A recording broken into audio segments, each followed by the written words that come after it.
Someday you're gonna be crying. Yeah, you've been laughing pretty, baby. Someday you're gonna be crying.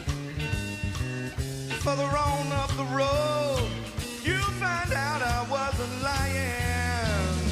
Further on up the road, someone's gonna hurt you like you hurt me. Further on up the road, someone's gonna hurt you like you hurt me. Further on up the road, darling, just you wait and see.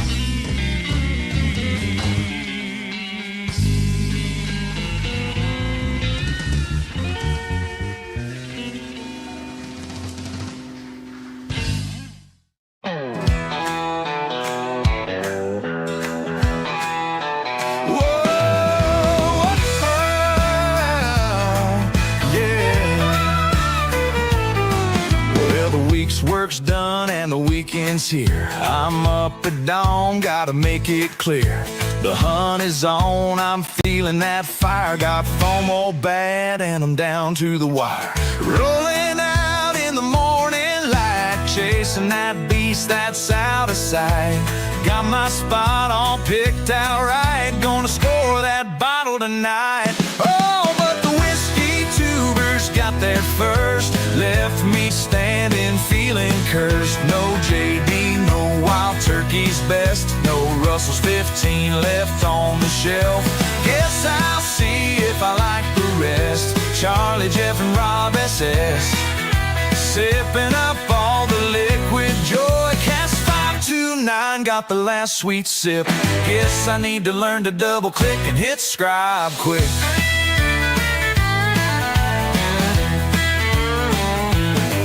Walk in the store, see a big guy there. I asked, did you score? What did you say? I can reach out. That could be one of our things we do. You know,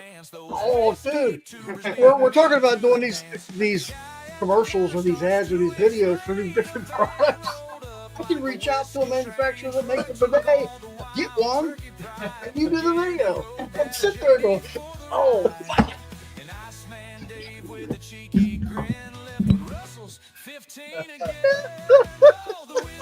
I'm riding the bike and going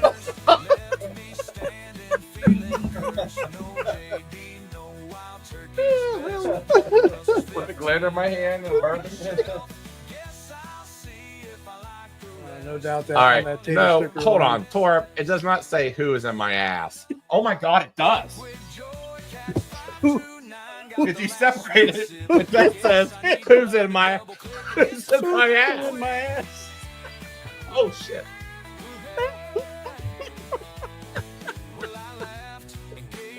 Who in my ass?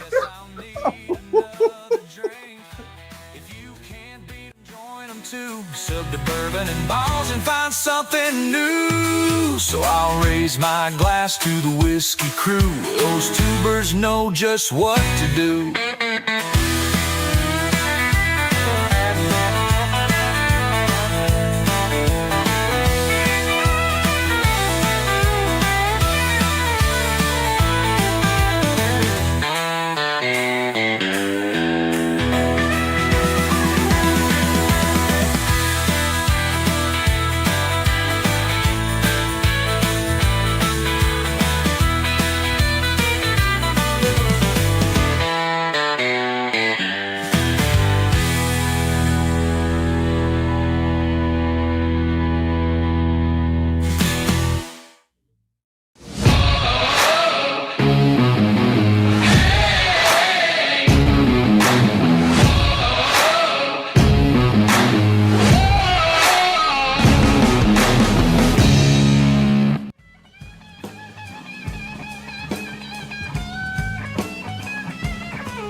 Nothing matters. Hey, everybody. Just saying. Hey, what's going on, everybody? Hey, everyone. I didn't realize our mic was live. Imagine that. I didn't say so. Well, what are you chewing, dude? Let's see. Come on. All right. Hey, everybody. Let's see here. Show comments on stage. What does that mean? This is something new. Hold on. I have a live comments from viewers will appear on screen during your. I don't know if I like that. Oh, the chat is on the side of the screen. Yeah, that's the way it always is. No, this is Oh, there. This is No, that's cool though. Well, I don't know if the people like it or not. Chat, tell me if this is too distracting or not. But this is something StreamYard is doing where your guys' chat is on the screen. Let me know if you guys like it or not.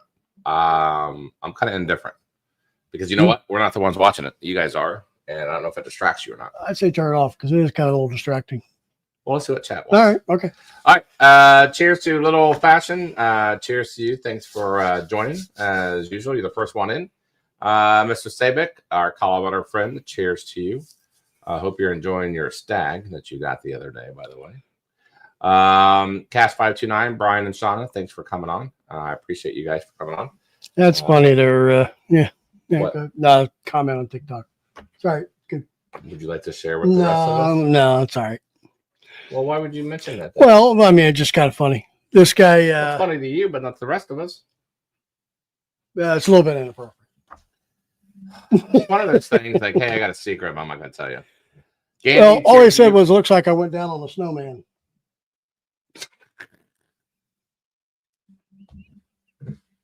Thank you.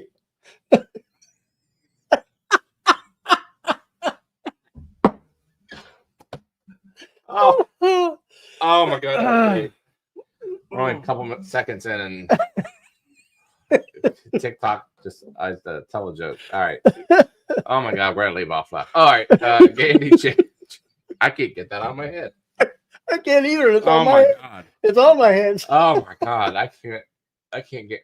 Oh my God, I gotta move on. Andy, cheers to you, buddy. Anna, dude, we're gonna have to do something to get that out of my head. God bless, Mr. Richie J. Cheers to you. Appreciate you guys for coming on as usual. David B. Cheers to you. Thanks for coming on. Jeremy Dirks. Thanks for coming on as well. Appreciate you for joining in this evening's show. Dave Bolgasang. Cheers to you. Your birthday pour is on the way. Yes, it is. And then we have Brian and Shauna, their birthday pours. We'll get that packed up ready to go this week because their birthday is next week. Yep. And then we got to start retroing people's birthdays. And for those, real quick, who have not sent in birthdays, we're still waiting on for paid Patreons. For paid patrons, send in the birthdays. If you guys want birthday pours, again, this is for anybody with paid patrons.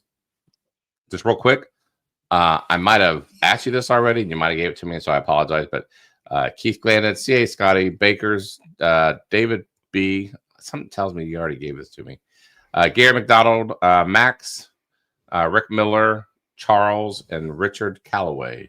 We need your birthdays if you're interested.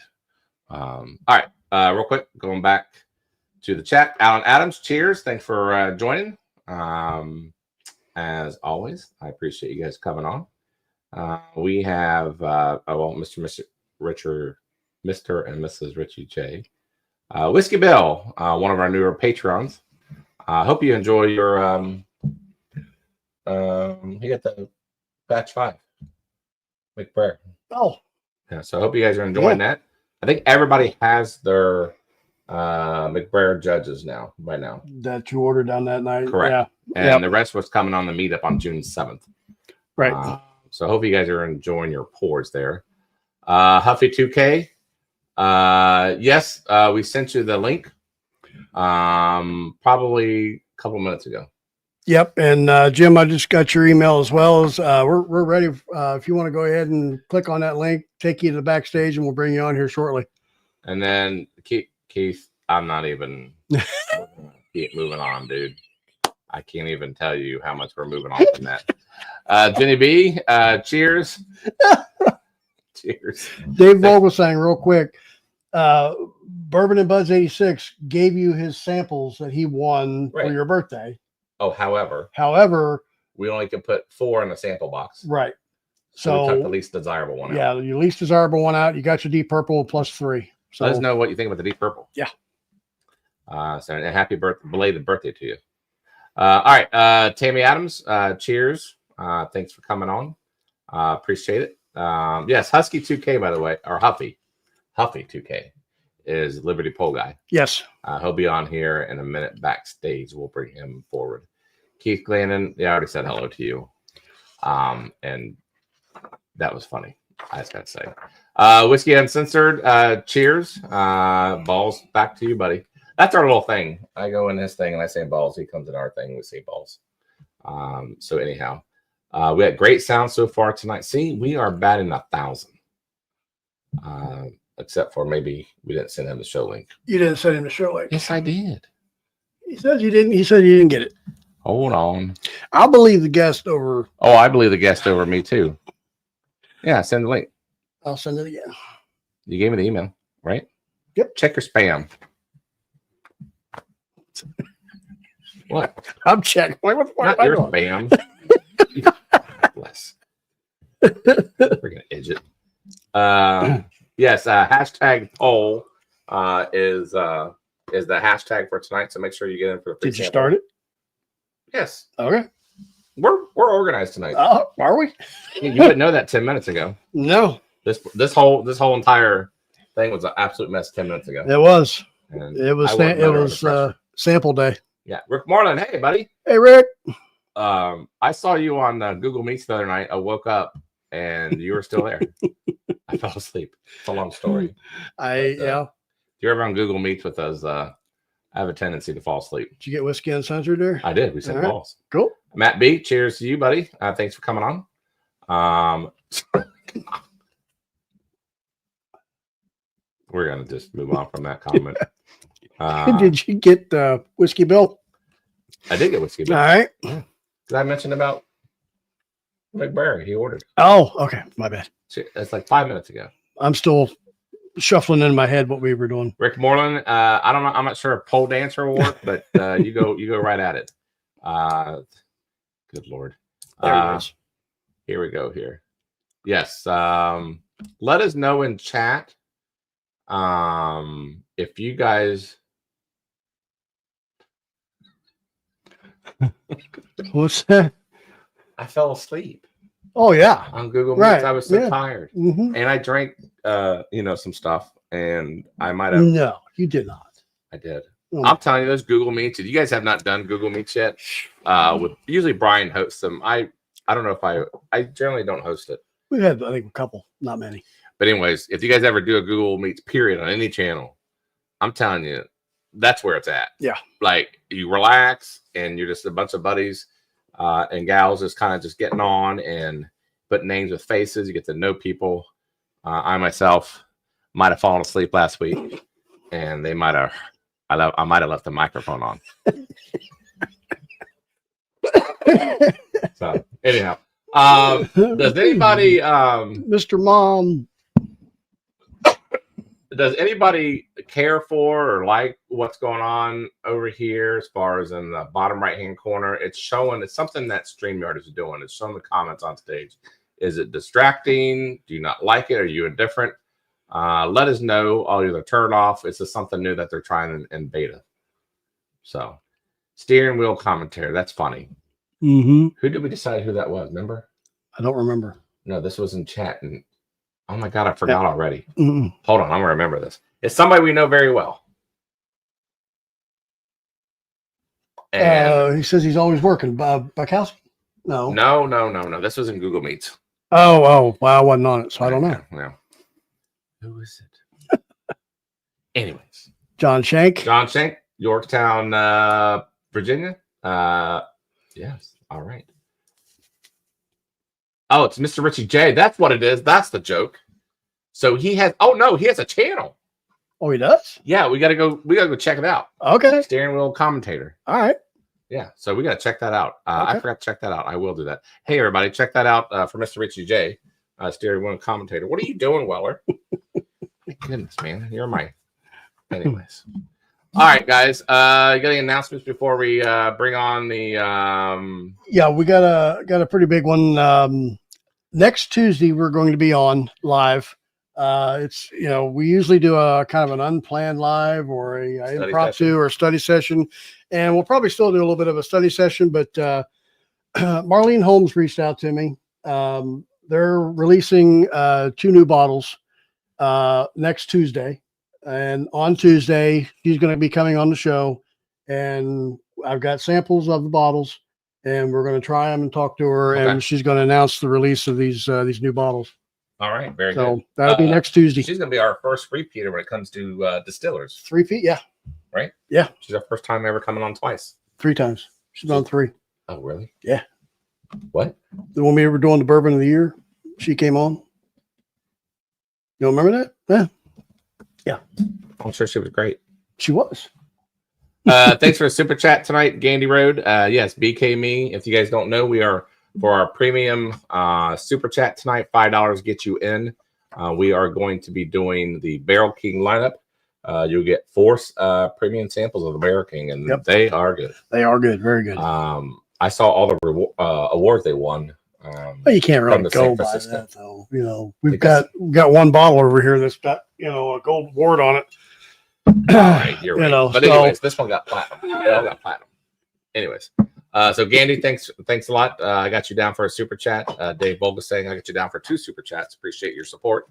And yes, the Barrel Kings. You guys don't know about it. They're good. They're very good. Yep. So that being said, hold on. Let me take care of. Yes. All right. Eric, I'll turn off the echo. Jim said there's an echo going on. I know what the problem is. Echo cancellation. Oh, no, it's on. I don't know why. Yeah, the echo shouldn't be going on. Anybody else hear echo? Echo. No, echo. I think it has to do with maybe. Echo. Oh, okay. No, Jim fixed it. So, okay. All right. Very good. So, well, without further ado, let's bring Jim on real quick. Let me check the chat real quick. Yep, we've got, for those of you just joining us, we have Jim Hough from Liberty Pole out of Washington, Pennsylvania. Cool craft distiller on National Craft Distillery Day, by the way. Oh, yeah. Kind of perfect timing on that. Is that Jeff's tail? My tail? What's my tail? Oh, no, that's our dog. My dog. Our dog, like we're partners. My dog. It's my dog. All right. No echo here. All right. Very good. All right. Very good. Let's bring Jim on from Liberty Pole. I'm excited to hear about this because I have not heard much about it. But then again, that's why we do these things. That's right. All right. Without further ado, Jim from Liberty Pole. Welcome to Bourbon and Ballz.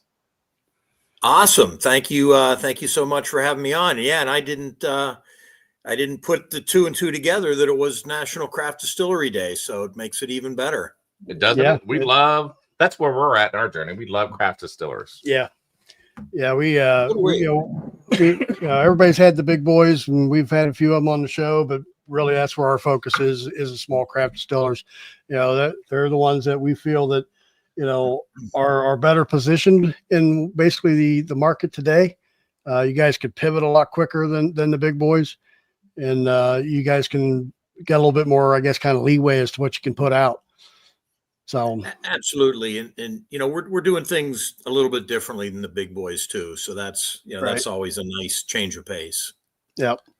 I just want to real quick shout out. I'm from Washington, Pennsylvania myself. You had mentioned that in our emails. Yep. I've got still got family back there, and diehard Steeler fan, as everybody knows. I was going to say, and you're a Steeler fan, so yeah. We forgive him on the show. And I know you might be, Jim. You might be a diehard Steelers fans too, and I know there's one other person in chat that's also a diehard Steelers. But obviously this is Bengals country. But we welcome any and all. If anything, I know we may have that rivalry, and we don't care for y'all too much. It's only because we're jealous of all the freaking rings that you guys got and all the success that you guys have. So, but that's right. I'm just being honest. So, Jim, won't you tell everybody about yourself, about Liberty Pole, and how you became where you are today? Heck yeah, I'd be happy to. So roll back to 2006, 2005. I was I was kind of looking for a hobby, and it was Father's Day, and my sons, who were middle school at the time, wanted to get me a beer making kit, and my wife said, do you have any interest in making beer? And I said, not really. What I'd really like is a still. So they were able to find a still online from a purveyor who shall remain nameless, but we got a 10-gallon still, and I just played with that as a hobby. There was no grand plan, no big idea. This was just a hobby for me. And over the years, my sons are science kids, they're engineers. So while they were in middle school and high school, they were really interested in the science aspect of it, the fermentation and the distillation. And we started getting pretty good. And at the same time, I was kind of reaching the end of my my desire to stay in my day job. I was getting old. I had about 10 years to go before I could realistically retire, and I didn't think that I could stick it out that long, and got pretty good at distilling. So we kind of put a business plan together and thought it would be a way to kind of jump into a career 2.0. And we started a very kind of small distillery, 300-gallon operation. My wife was kind of the linchpin of our branding and kind of the experience that we put together at the distillery. My sons joined from their day job. By that time, they were graduated and they had their own careers, but they kind of remembered those days distilling on the deck, and they wanted to, try entrepreneurship. So they jumped aboard very soon, and that was we opened our doors in July of 2016 officially. Okay. So we're coming up on our 9th year. We're very under the radar. We're focusing heavily in our backyard, Western Pennsylvania. We don't have any relationships with any distributors. You won't find us on any store shelves outside of the state-controlled Pennsylvania liquor stores. But that we focus on whiskey, pot distilled whiskey. We like to say that we're big pot still evangelists, and we're whiskey purists, and that's basically all we do. So the name Liberty Pole, right? Right. I'm unfamiliar with it. He gave me a little bit of background. I'm not a big history buff, but I like history now in my older age. Don't know why, but I'm more interested. Yeah, right. What interesting things can you tell us as far as Liberty Pole? And he said something about the Whiskey Rebellion. How does that all tie in? Yeah, for sure. So in 1791, Alexander Hamilton was the Secretary of the Treasury for George Washington. The country kind of assumed all the state debts. The states rang up their own debts to fight the independence, war for independence. When the country was formed, the federal government assumed all the state debts. So federal government started life deeply in debt. And Hamilton, besides having a very successful Broadway play, he was a very smart guy. He was the father of our central banking system. And he came up with the plan to introduce the first domestic excise tax. And he chose to do it on the most profitable industry in the young country, which was distilled spirits. That tax was applied to any distilled spirits. There were a lot of rum makers along the East Coast, but particularly in Western Pennsylvania, where we're based, that was the frontier. That was about as far west as anybody had moved by 1791. Most of the settlers in Western Pennsylvania were Scots-Irish. A lot of them had fought for independence. A lot of them left their homeland because they didn't want to pay the King of England's taxes. They were taxed without representation.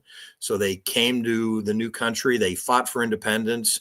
They were carving out a really rough living on this frontier. They weren't making whiskey as a business. It wasn't a profit center for them. They were making whiskey as a means of survival. Whatever grains they were able to grow, and Pennsylvania is known for rye. Pennsylvania wasn't the most fertile farming land back then, but rye grows anywhere. Rye is a very hardy grain, so they grew a lot of rye. What grains they harvested, the grains that they couldn't consume as food, the grains that they couldn't trade, would go bad. But if you turn those grains into whiskey, they will last forever. Not to mention that whiskey is a lot more portable and transportable than grain.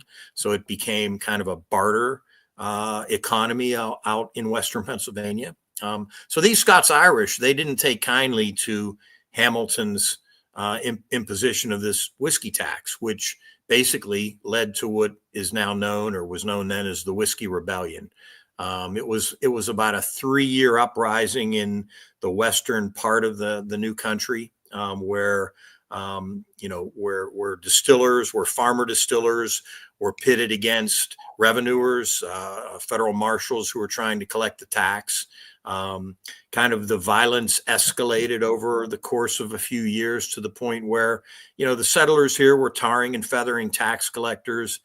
They set fire to the home of John Neville, who was the tax collector in the Western Pennsylvania area. Word got back to President Washington and Alexander Hamilton that, look, guys, this new country that you fought so hard to create, if you can't enforce your own laws, the country will never succeed. So Washington formed a militia, had 13,000 men in this militia, was the largest force that he had ever led.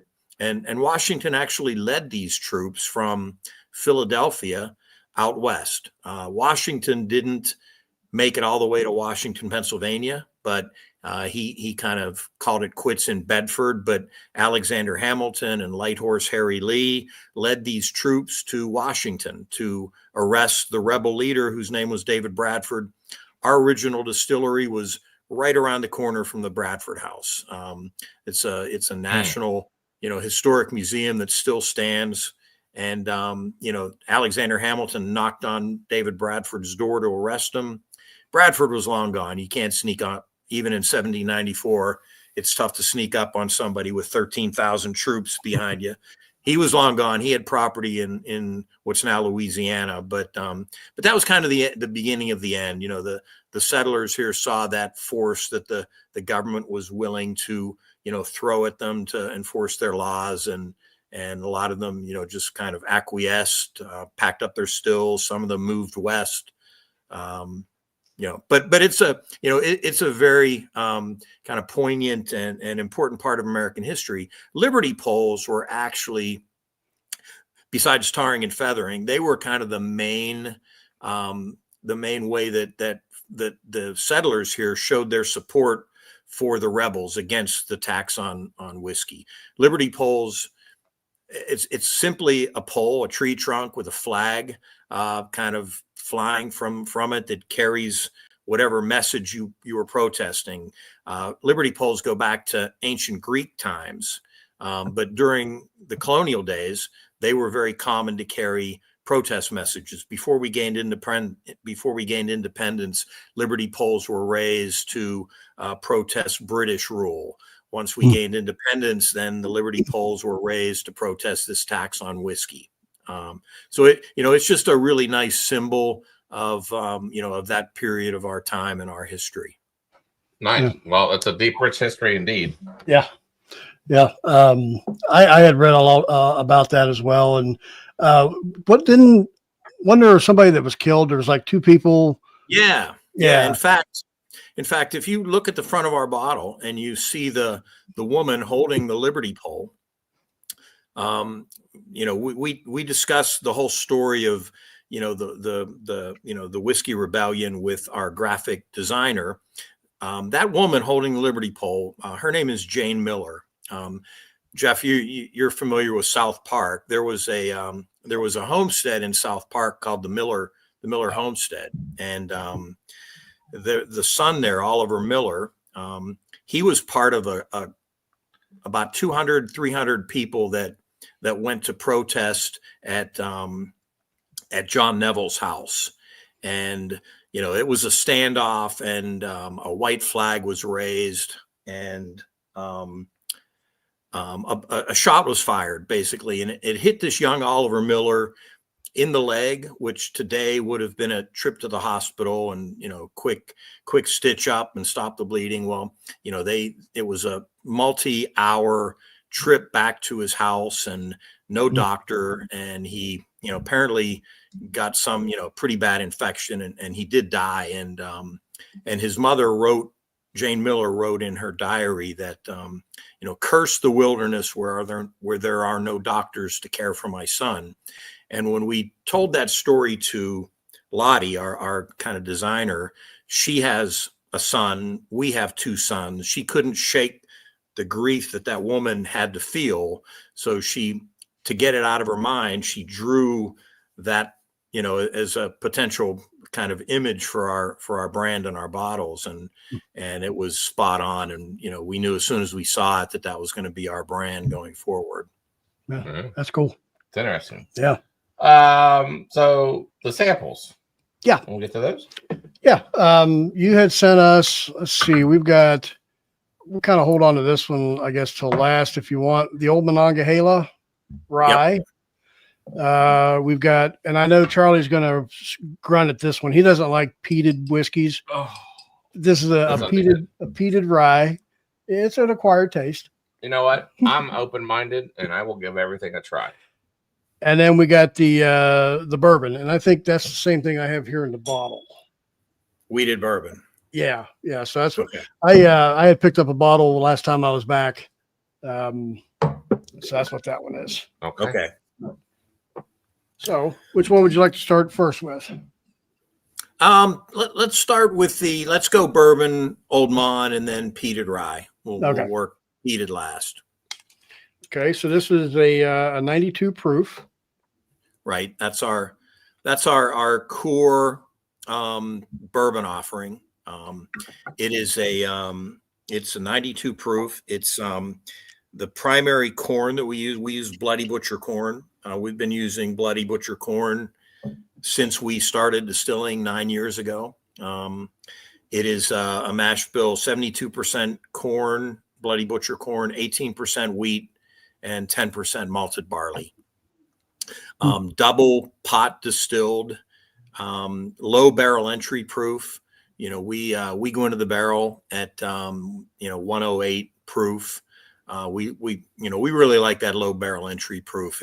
We don't have the luxury right now of sitting on oak for 8 to 10 years. So that lower barrel entry proof really extracts the wood sugars a little quicker than a higher proof distillate would.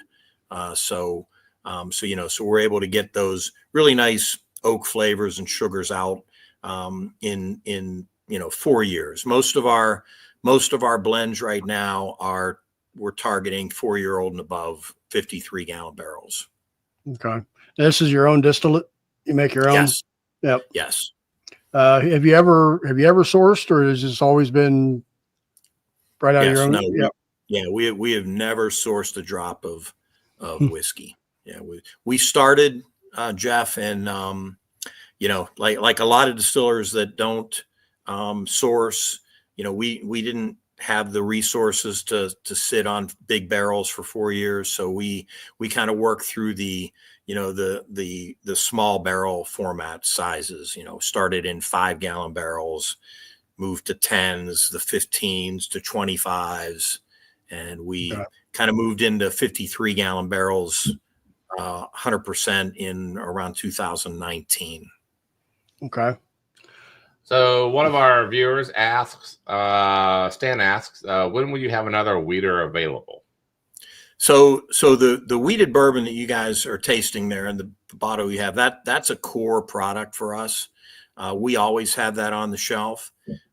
We do single barrels often, and we'll do maybe 1 or 2 wheated bourbon single barrels. And our single barrel releases are always at cast strength, unfiltered cast strength. And we do those a couple times a year. Okay. I think it's got a really nice nose. I get the sweetness on the nose.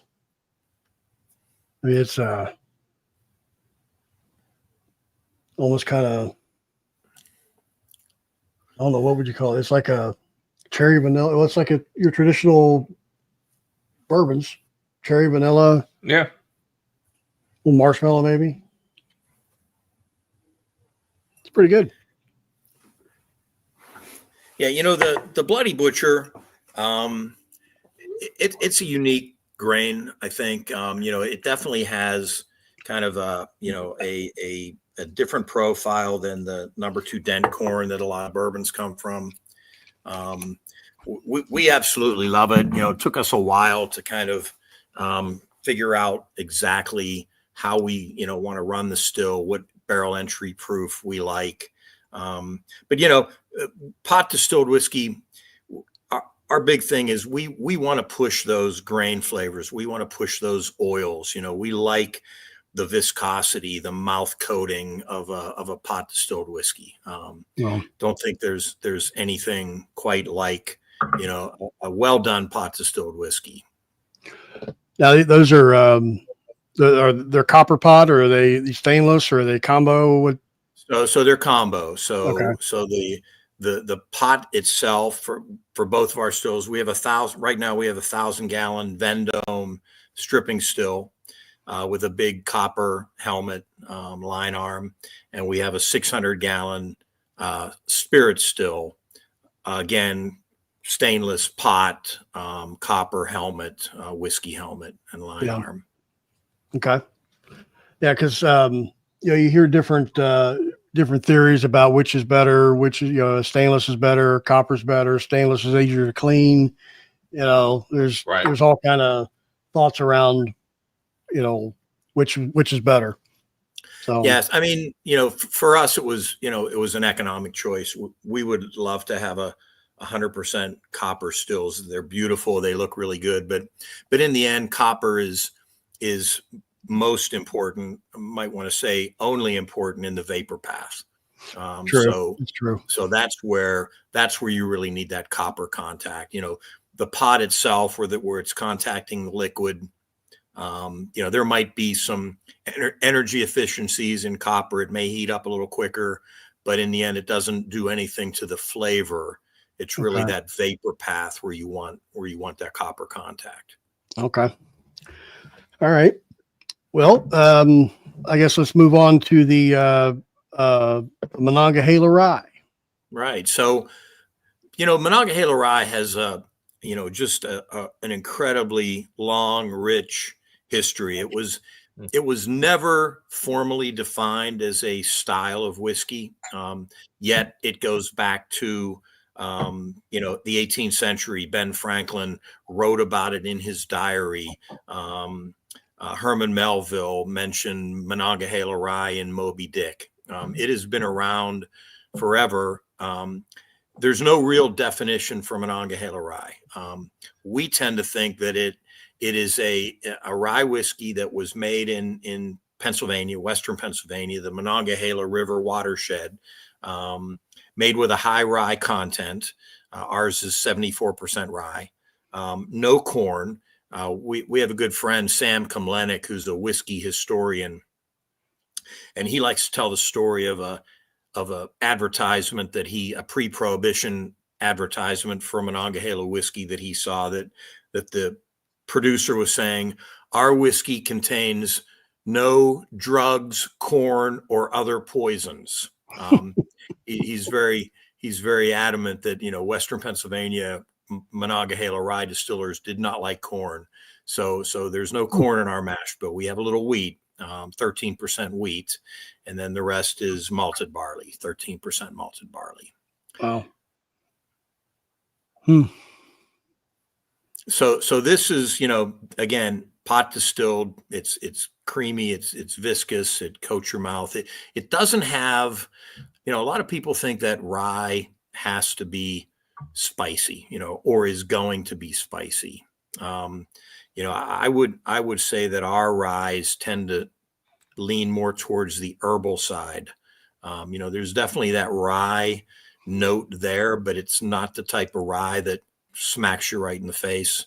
Right. It's a more herbal. The wheat component in our mash bill softens it up a little bit from maybe a traditional rye, a 95.5 rye. Yeah, I get it right on the front end, and Mm-hmm. then it kind of, I wouldn't say it dissipates, but it kind of mellows out a little bit, and then on the backside, on the finish, it's that nice warm rye finish. Right. That's what I mean. Right. Stan is asking, is this one more minty because of rye or piney? I'll let you guys. I think more piney. Yeah, a little bit piney, I think. I mean, there's some mint to it. Yeah, I don't think we have a lot of mint, or we certainly don't have any dill, which is another common rye tasting note that I don't think we really have. Yeah, we get more, honestly, out of our ryes. I often pick up like a lemon, a citrus kind of a note to it also. Yeah, I get that lemon. Now the foolproof. So the old Monongahela, again, I mentioned earlier that we do a low barrel entry proof. We go into the barrel at 108. By the time we pull out the barrels to blend for this, we do whatever the blended proof is out of the barrels, usually a few points higher. We tend to see a little bit of an increase in barrel proof in our rickhouse. 110, 111, 115. So we will then proof that back down before bottling back to 108. And that's where the term foolproof to us means that's the proof that it went into the barrel at. So we're adding, it's not true cast strength, but it is, there is not a whole lot of dilution going on in there to proof it back down. Now, as far as the source for the rye or for your grain period, I mean, is it all local or? Yes. Yeah. Okay.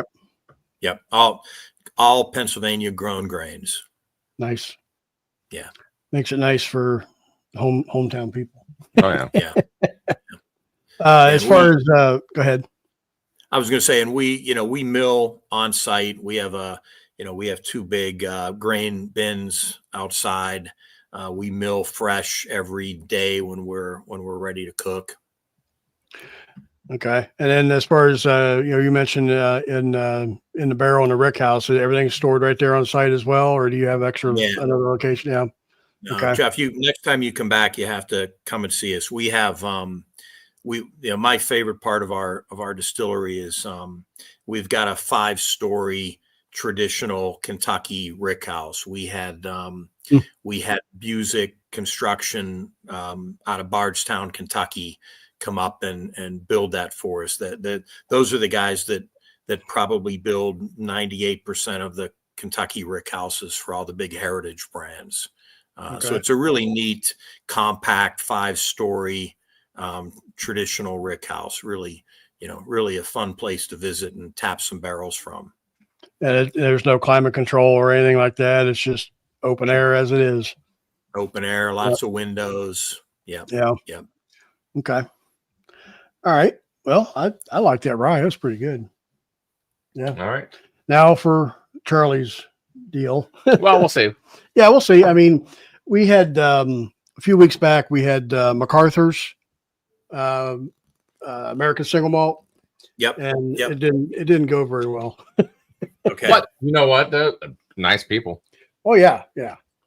But my thing Charlie, is, what's Charlie, that? I won't be offended. We, we tell people when we give tastings of the peated products that it's very polarizing. So, some people love it, some people hate it, but yeah. And if you're not a Scotch whiskey drinker, you're going to have a hard time. It becomes an acquired taste.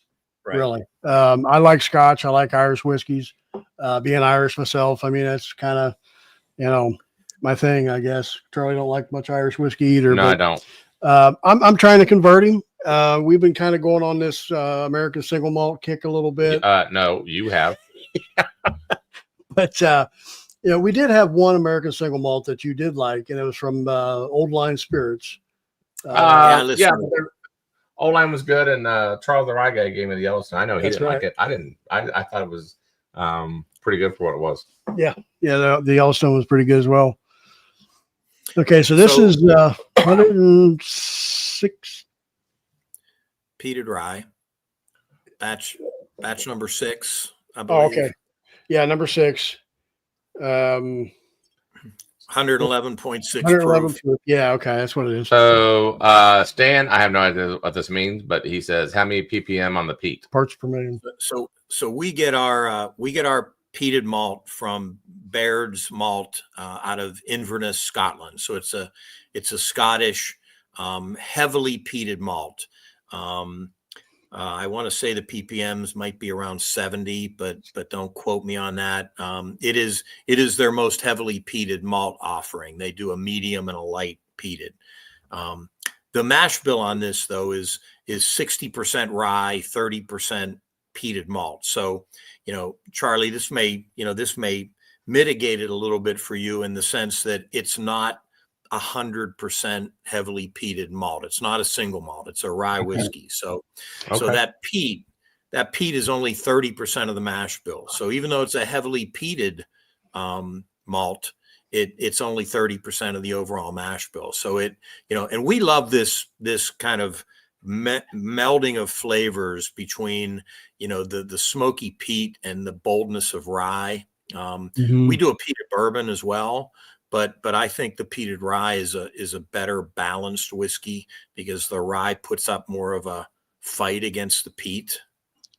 Well, that's what I was going to say. I don't even pick up any of that smoky peat smell on the nose. I really don't. Right. Now, usually you could kind of pick that right up that it's peated. I think I'm picking up the smoke. You pick it up. It smells like a chimney. Yeah, man, maybe a little bit. Did you try it? No, not yet. All right, cheers. Cheers.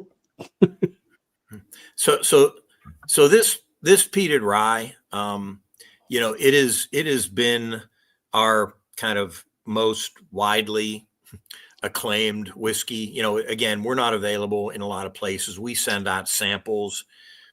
Fred Minnick's named this to his top 100 American whiskeys 2 of the last 4 years. There's a podcast based in Denver, Colorado, that named it as their overall whiskey of the year 2 years ago.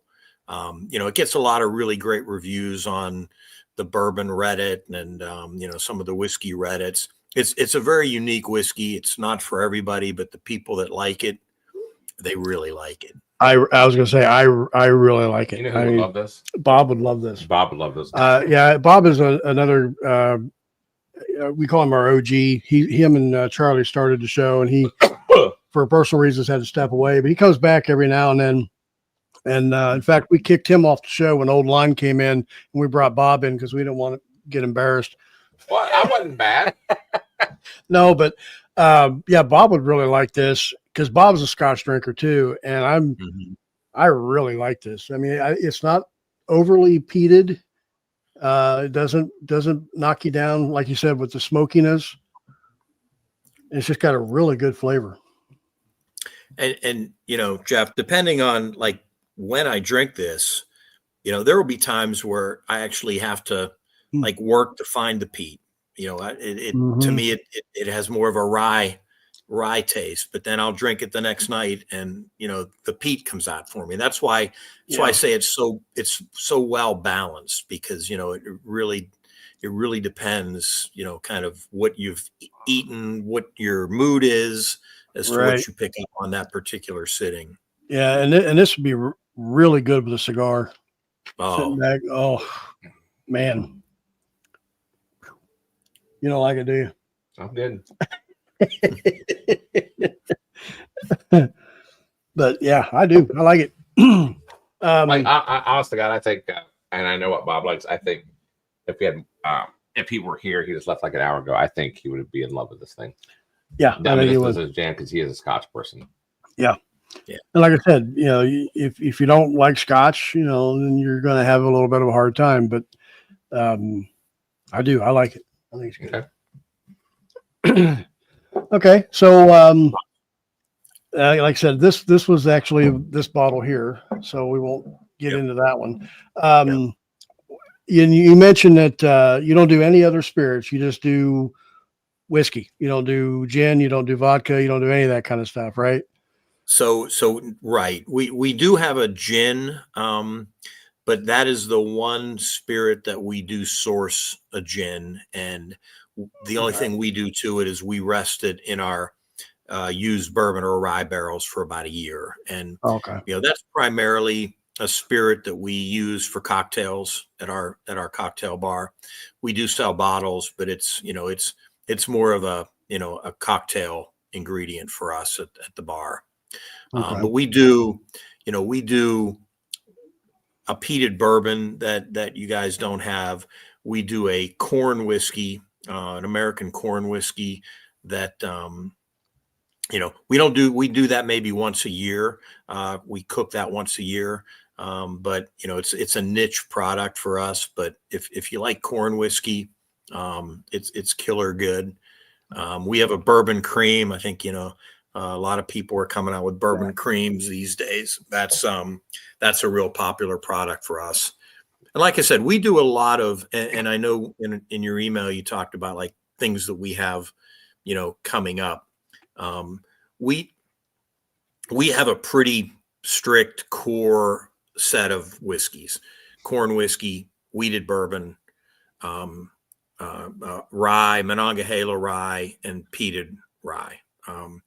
But we have some interesting other kind of one-off experiments that we release once a year. We have a mesquite rye that is really fun. We have, and we're doing a lot of finishing work right now. So that's kind of where we experiment is on the finishing side. Okay. As far as the types of finish, I mean, are you looking at are you like a rum finish, or I mean, what? Yeah, you name it. We've done, we've done a rum finished rye. We've done, toasted barrels. We've done Oloroso sherry finished. We've got a PX finish going on right now. We've got some double oak. We have apple brandy barrels that we're working with. We have a local meadery. We've got a mead barrel that we're finishing in. We have a really fun barley wine finished rye whiskey that we have right now that was a collaboration with East End Brewing. They're kind of Pittsburgh's original craft beer maker. So we have a lot of fun. We've done a couple Amberana releases. Oh, there you go. Are you an Amberana fan? Oh, I love it. It's like a love-hate relationship with a lot of people. Yeah, absolutely. There's no between, but I do love me some Amberana. Yeah. We've done a couple Amberanas. We've done we've done a jackfruit finished barrel, and right now that's sitting in bottles because we can't get label approval because jackfruit wood is not FDA approved. So we haven't been able to sell that, but it's absolutely delicious. Wow. I can't believe that. I didn't know that. Interesting. Yeah. Huh. Wonder why it's not FDA approved. Okay. So we're getting, because I know we have some people, one person I know in particular that seems to be interested, really interested in your product. He's in Colorado. Is there any way he can get a hold of this, or how does that work? Yeah. So on our website, there's a shipping to PA and shipping outside of PA, two different links. So we're allowed to ship directly ourselves to Pennsylvania addresses. We are not allowed to ship outside of the state. We work with a third-party company, much like Sealbox, but it's not Sealbox. It's Big Thirst. Big Thirst is based in Washington, D.C. DC is the Wild West of spirits. It's not a state. There's no liquor control board or ABC governing, DC. So, so the way that those guys work with us is they have integrated their shopping link into our website. So when you, from outside of PA, if you click that link, it takes you to a store that looks exactly like our website. But if you order anything through that, it gets shipped, or the order goes to the DC fulfillment center, and the product gets shipped from DC. And I think the last time I looked, Big Thirst can ship to 38 states. There's still a few that it can't ship to, but most of the continental United States is covered. Okay. Well, Stan, if I don't mind saying this, if it doesn't ship to you, most likely I would imagine it ships to Ohio. You can always ship it to here, and I'll mule it over to you, and we know how that works. Yeah. So we're over down in Cincinnati, so I mean it's only like 4 hours roughly from here to PA. And like I said, I still have family back here. My parents are here, but my sister and the rest of my family are still back there. So and my sister lives in Loveland, in Cincinnati. So no kidding. Yeah. Yeah, we're in Lebanon. Yeah, we're like 15 minutes from Loveland. Yeah. Okay. That's wild. Love me some Grader's ice cream. Oh man, we had some Bourbon Balls. Oh shit. You didn't. I did. Bourbon Balls ice cream. What, are you serious right now? We have a guest with us. Every time I cuss on this show, I have to take a punishment pour. And I will say this, and the chat will probably agree. It has curtailed quite a bit. It has curtailed. You're right. Like, it's worked. It works, but so we had this god awful bourbon that we consider to be what we say a punishment pour, and every time I say a curse word, I have to take I mean, the bottle's halfway gone, but in all honesty, we've been working on this habit for 2 months, so that's pretty good for me. The bottle should have been gone by now. Keep it up. Yeah. Thank you, sir. Yeah, this is the bourbon's called Fresh. I don't know if you're familiar with it or not. I'm not. It's distilled down. You don't need to be. So you're good. So, anyways, so they can go on your website, find ways to get your guys' bottles. Is there anything new coming up, maybe seasonal or LEs or anything like that that anybody should be aware of what's coming up with? So we just today released batch 7 of the peated rye. So you guys have batch 6. So we just released batch 7 of peated rye. We do one release a year.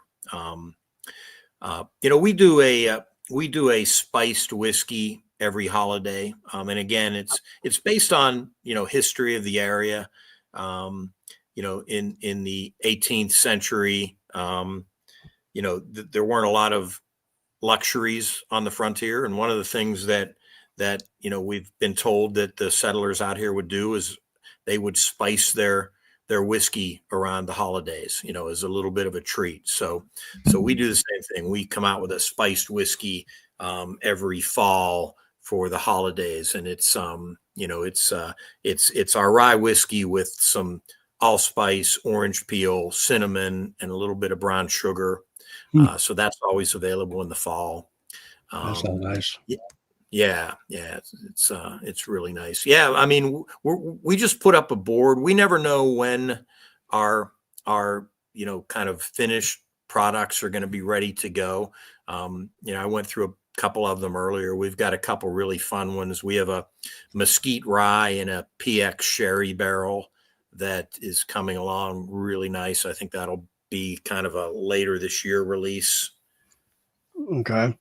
As far as I guess you're responsible for all the distilling and blending, or is it your son's involved as well, or how does all that work? Yeah, so my sons do all of the production work. So they we have another guy, another distiller who works with them, but those three guys kind of run the production side. My wife is again the genius behind our branding and our the look and feel of our tasting room. And, we have a pretty experiential tasting room. When you come in, you kind of transported back to the 18th century. And then we all get involved in the blending. We all, sit around the blending table when it comes time to blend, batches or pick single barrels. Yeah. The tasting room is like, it's like a colonial era Oh, really? style. Yeah. It's really cool. Okay. Yeah. One of our viewers want to know, if you're into college football, are you a Pitt guy or are you a WVU guy? Oh man, I hope this isn't the wrong answer, but I'm a second generation Pitt guy, and both my sons went to Pitt, and we're huge Pitt fans. So you remember then back in the day when Marino was there, right? I was in school at the same time Marino was there. Yep. Dude, I mean, how man, I can't even imagine what that was like. Yeah. So the 4 years that I was at Pitt, that was Jackie Sherrill. Johnny Majors had just left. They had just won the national championship with Tony Dorsett. And then the next 4 years, I think they had 4 losses total. The 4 years that I was in school, Hugh Green and Ricky Jackson and Dan Marino. Oh, it was Ironhead Hayward. It was a great great did you time. guys get any championships out of that team? No. Oh, really? Yeah. What conference was that? Big East then? You know what? I don't even think the Big East had been formed yet, because that was kind of the breakup with Joe Paterno. Yeah. Joe Paterno wanted to form an Eastern Conference, and Pitt didn't follow along, and they did join the Big East, but I'm not quite sure. I don't remember the timing exactly, but that's why Penn State then refused to play Pitt going forward, because Joe was pissed off that his league didn't get formed. And you know what? He was right. I mean, if you look at the way college football has gone, I mean, it's become very conference driven, and back then it wasn't, and he kind of had the foresight there, but Wow. Well, Joe Pa. I didn't know that. Yeah. When you sit back and you think about the talent that's come out of Pennsylvania, into the NFL, Marino, you mentioned Dorsett, and I still say Kenny Pickett's not at that caliber, but there's a lot of great talent that comes out of Pittsburgh. My favorite game of all time includes Pitt, and unfortunately the Pitt was on the losing side. Is UC versus Pitt in the Brian Kelly days. The last year it was the conference championship. Yeah. The winner goes on to the playoffs, and we were at Pitt. I went to that game. That was the greatest comeback I've ever seen in the game. Yeah. And he's nodding his head. He knows what I'm talking about. Oh yeah. Yeah, there's been a lot of disappointments in Pitt football over the last, 20 years, but yeah. Question though, back to your distillery. Mr. Mom asked, can they or have considered cask finishing in Spanish oak like Rebecca Creek did? Yeah, we have considered it. We haven't done it yet. We love these finishing experiments, and we work with a really good barrel broker, and between French oak and Spanish oak, and there's a lot of options out there for us, and we just haven't gotten around to that one yet. Okay. All right, very good. Kentucky's got their bourbon trail. Ohio has their craft distillery trail. What's Pennsylvania look like? I know there's you, and there's like Iron City Distilling up out of Pittsburgh. Yep. That. Yeah. I mean, Pennsylvania, Pennsylvania has the 5th most licensed distilleries in the country, on a state by state basis. So a lot of distilleries in Pennsylvania. Unfortunately, we don't have a really great marketing pitch yet, and that's something that we're working on, and the Department of Agriculture has just come up with some marketing money that hopefully we can put some things together to give us an Empire Rye. You know, New York has that Empire Rye designation. But yeah, in Western Pennsylvania, you know, there's a lot of us. There's, you know, Liberty Pole. You mentioned Iron City. Those guys are doing amazing stuff up there. They brought in a 3-chamber still. You know, their juice will probably not be ready for another year or two, but you know, they're making a lot of liquid, and they have a great distiller and a great team. So we're excited to have those guys in the neighborhood. Wiggle's been around for a long time here in Pittsburgh. Ponfay is just opened up recently in Somerset, a little bit east of us. So, you know, there's a lot going on in Pennsylvania. You mentioned Dad's Hat.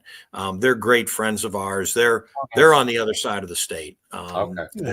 They're about 5 hours from us. But well, I mean, one thing I think about when Pennsylvania, or someone mentions about Pennsylvania, I think of the ryes. Oh yeah. You guys have exceptional ryes. Yeah. And that, you mentioned, you know, I talked about Iron City. We had him on the show. It's been a couple months, but he sent us samples that were just over a year old out of the barrel. Okay. And we're going to be going through kind of the phase of the aging process with them. You know, we're going to get another one, you know, set of samples at age 2 and 3, and just kind of go through that whole maturation process to see how it goes. Right. Now, I will say that the first bottles he gave us, they weren't that good. but it was like a 1 or 2 year bourbon. Yeah, one even a year old maybe. All right. Yeah, that's hard to make a judgment on something. It is. Yeah. Right. It really takes.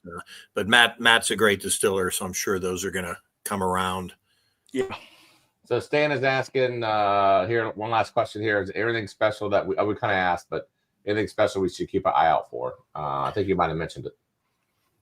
Yeah, I mean, just we have so many finishing projects that are going to be coming out. I mean, we don't.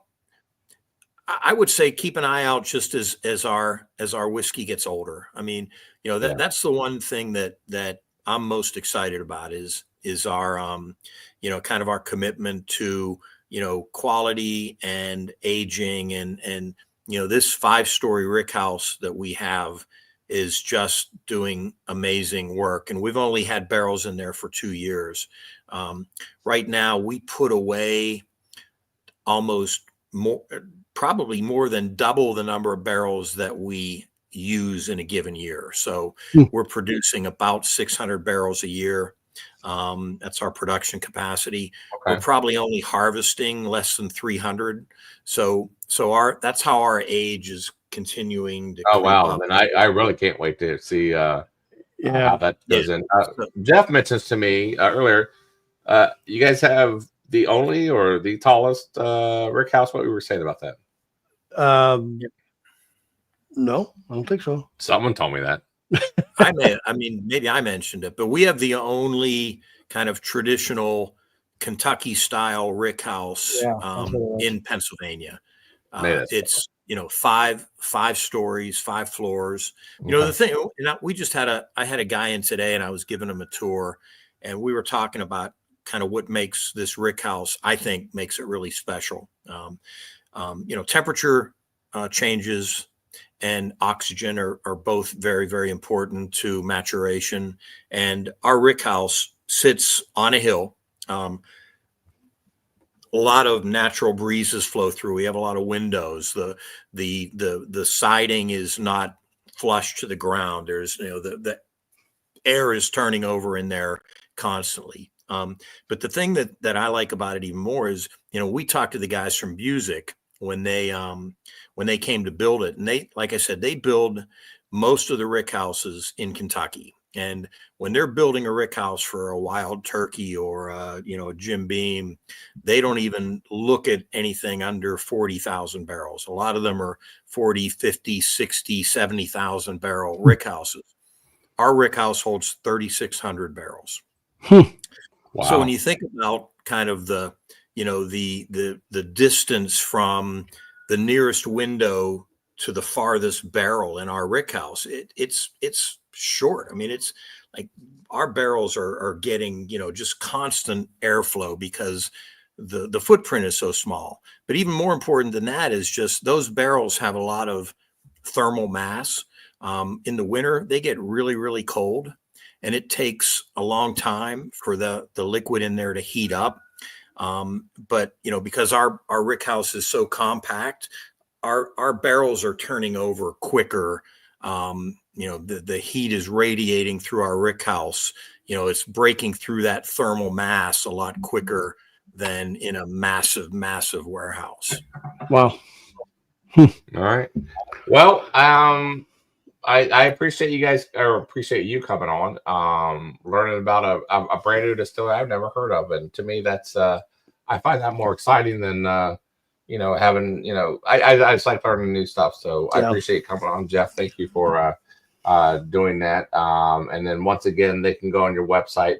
They could choose either their in-state PA or their out-state PA. They can figure that out. And then guys, if for whatever reason you guys really want these, get a hold of that bottle, it's not your state. There's enough people in chat where there's already an offer for one person, and there's a few people we can help you make that happen. Make sure we get a bottle in your guys' hand. Yep, one way or another. Yeah. So, Jim, I appreciate you coming on tonight, and we look forward. Actually, I got to be honest with you. When you sat there and said how much you had aging, I would love to circle back, down the road and see how those things are progressing, and we can take another stab at this and compare it, and say, hey, kind of just taste the differences, and I'd be interested to see how that works out. Yeah.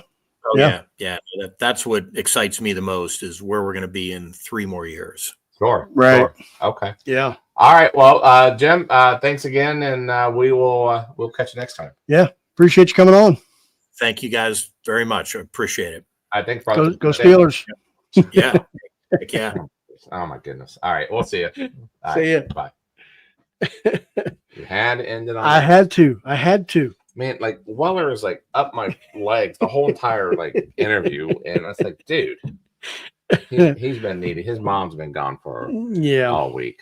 So well, and I know you didn't like the peated rye, but I mean, I know, but I mean, I really liked that. I thought that was a lot better than the McCarthy that we had. You know what I get most out of that interview is probably the last few minutes. Not last. I don't mean that way, but the fact that he's got so much. I tell you what, the fact that he's got so much stashed away, for him to sit there and be pretty excited, which I'm actually excited for him to see what his bourbons and his ryes and everything else tastes like. In a couple more years, whether 6-year bourbons or 8-year bourbons. I mean, like, for instance, New Riff just now got to 10-year. Right. Yep. So it'd be interesting to see how that all works. Yeah. I meant to ask him what was the oldest that he would have out there right now. But I guess, I mean, if they've been distilling since, what do you say? 16. Yeah. So, yeah. Yes, that'll be interesting. So, all right, guys, the hashtag is #poll. If you guys want a sample of this Liberty Pole, the bottle, is that in that what we tried? Yes, this is the weeded. Yeah, this is the weeded bourbon whiskey, which was the first one we tried. Yeah, the 92 proof. Can I ask you something? Mm-hmm. What are we doing the rest of that?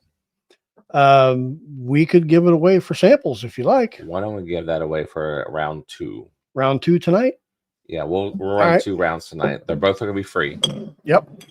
So as we often do, we like to add a second free round. As the night goes on and the night progresses. progresses. We get a little tipsy and things like that, and we feel generous. So we're going to add this to the second round. We're just going to get rid of these bottles, and you guys can have them, and you can try them for yourself and see if you like.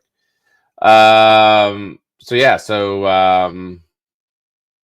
don't know. I got nothing else to say about that. All right. Jeff had it. Guys, whenever you see Jeff go off camera, I'm going to tell you what he's doing. Oh, can you shut that door, by the way, please? He's going off camera to go play with his TikTok. I'm not playing with my TikTok.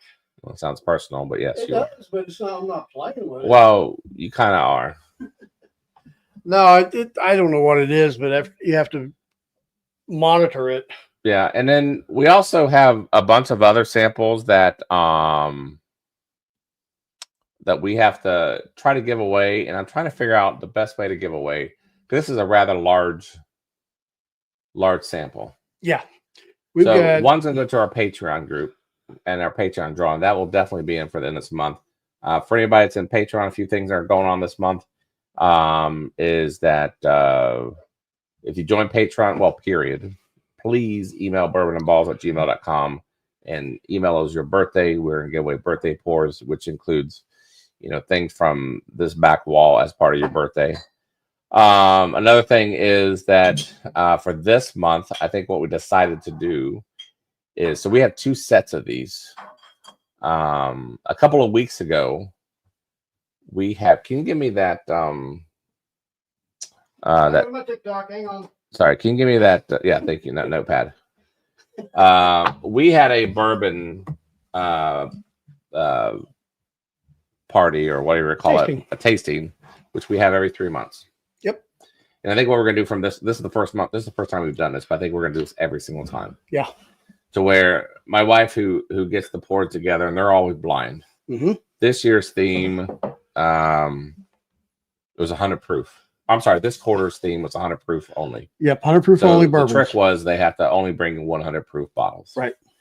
So we generally have around 12 bottles, and we have basically a round of 4 in each round. So we have 3 rounds, if you get my drift. Mm-hmm.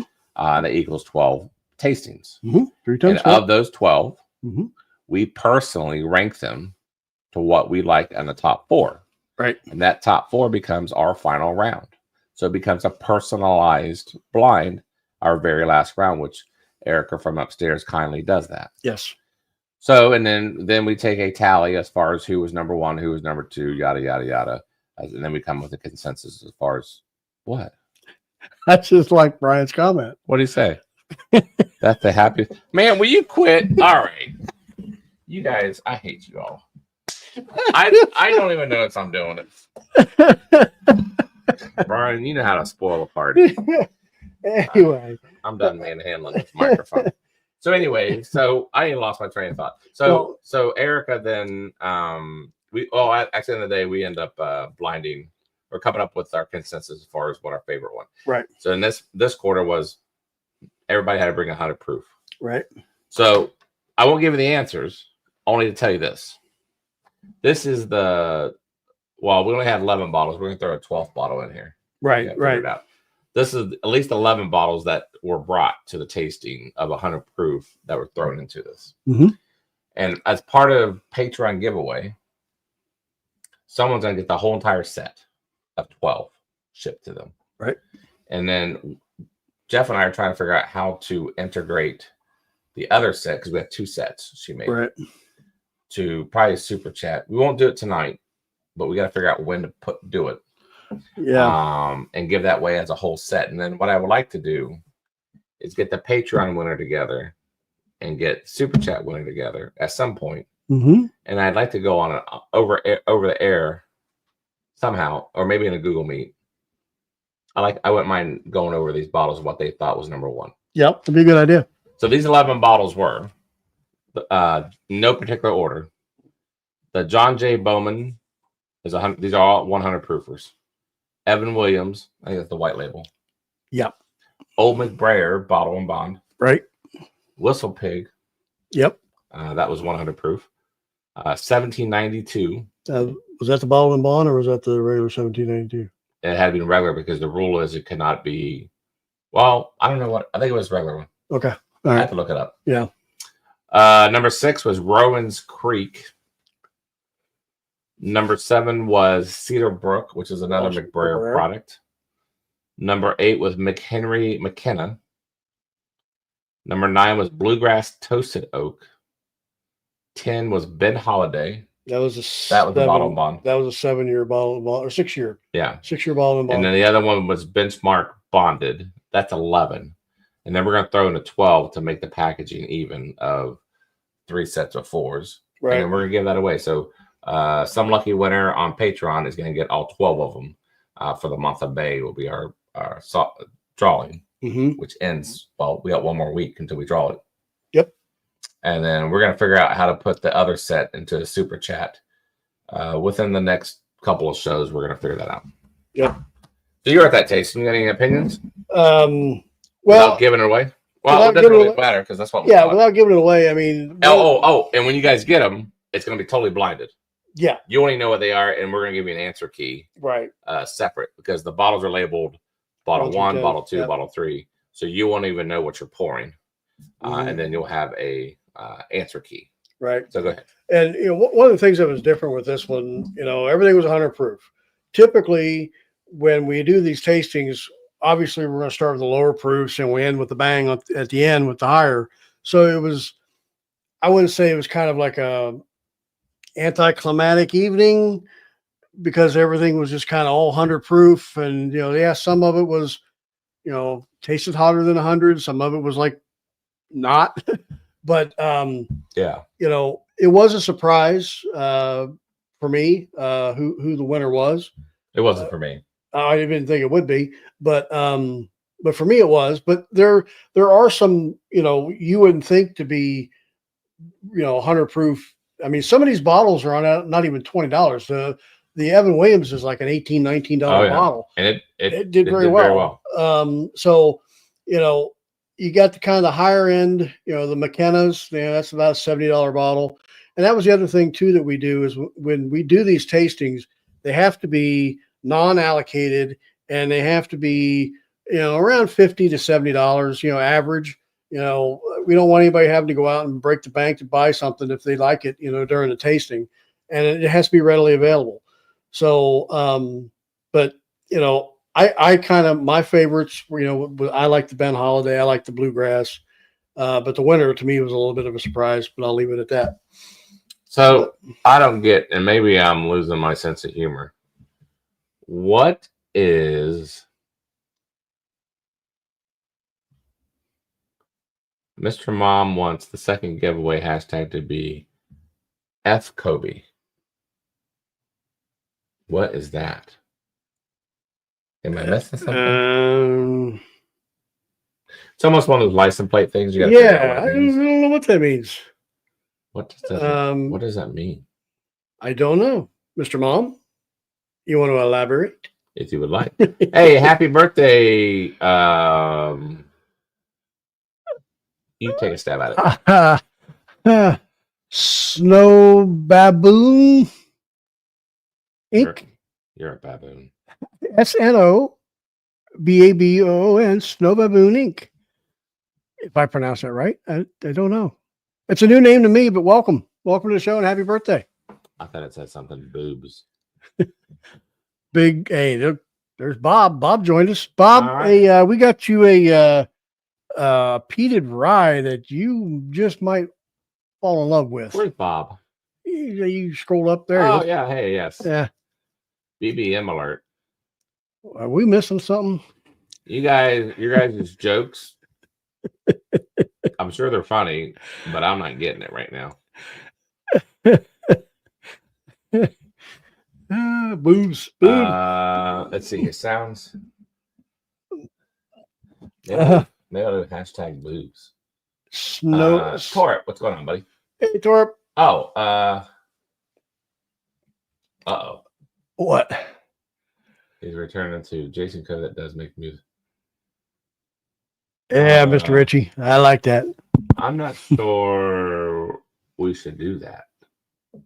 I don't. There must be a behind the scene on that one. Yeah, it must be. I don't. Torp, what did you miss? Well, you missed some bourbon that. Probably haven't heard of. Yeah. Liberty Pole out of Washington, Pennsylvania. If you're a peated rye type of a person, it's very good. It's What is going on with this microphone, guys? Okay, you're right. I play with the microphone too much. Ain't gonna lie. BBM. What's BBM? Was that a some big, sort of acronym for something? big. No, it doesn't. Big. Big black microphone. Thank you. Yeah. Oh, okay, cool. Yeah. I like that microphone. Yeah, I bet you do.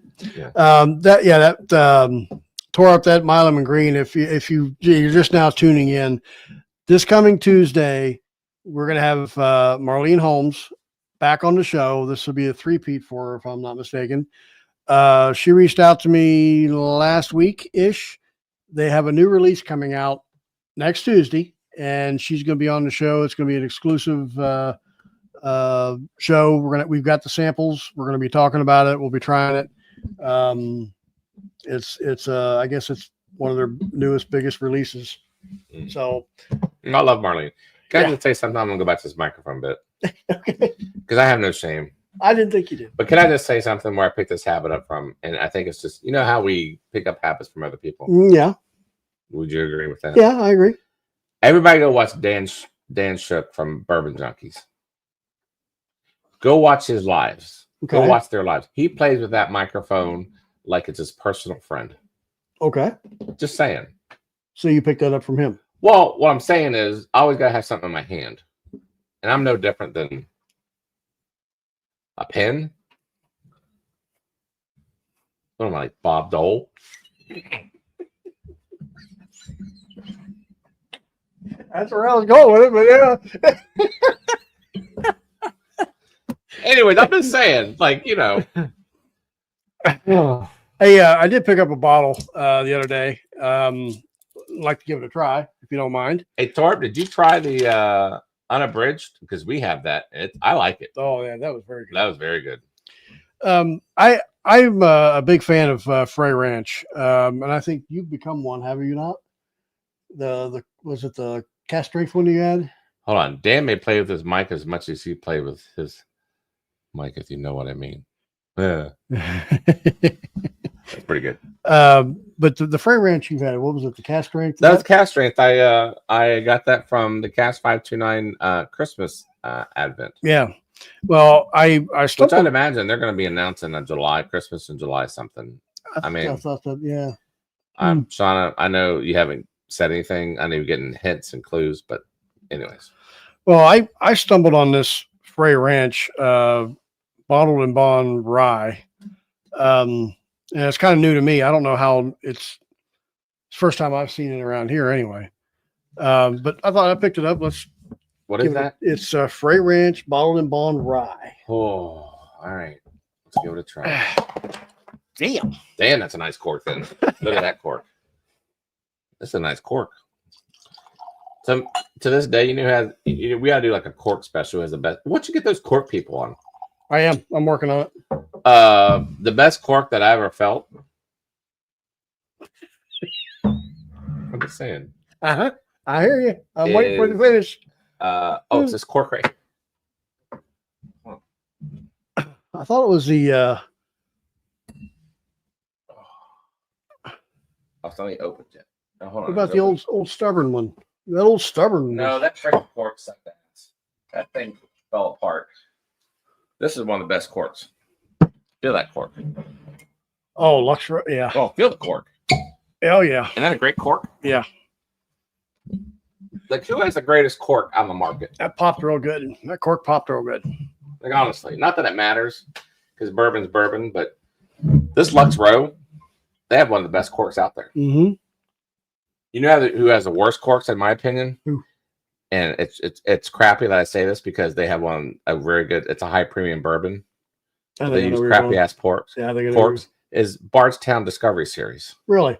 It's horrible. It's synthetic and it's horrible. I thought you were Now going, I don't mind synthetic because it doesn't break down. right. But they're horrible corks. I thought you were going to go on the E.H. Taylor route because I have not opened a bottle of E.H. Taylor that I haven't broke the cork on.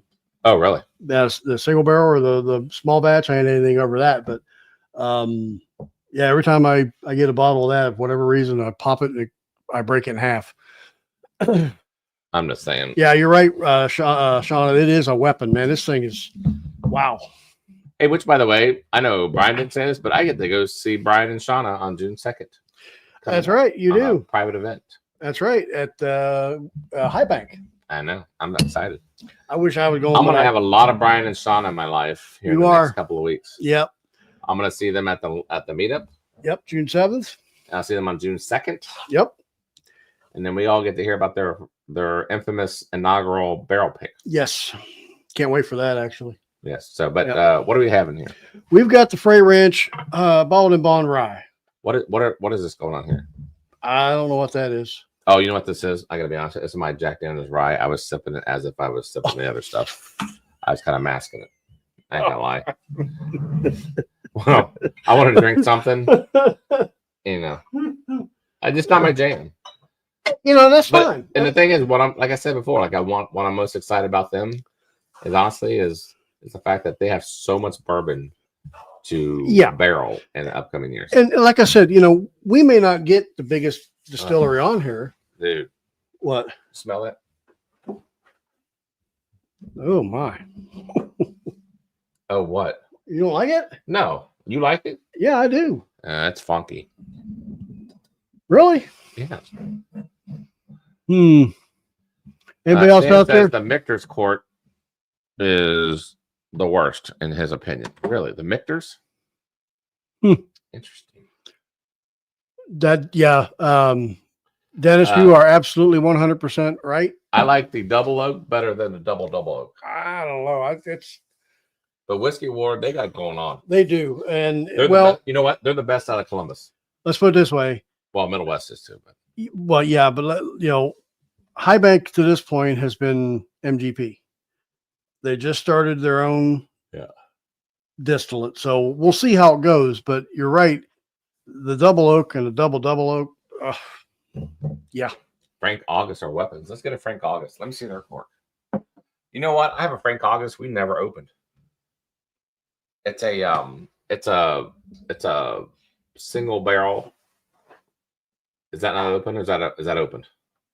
that's opened. Oh, can you get the other one? It's behind it. That's the single barrel. Yeah. Oh my God, Stan, you're right. Holy, look at this thing. Like a nipple.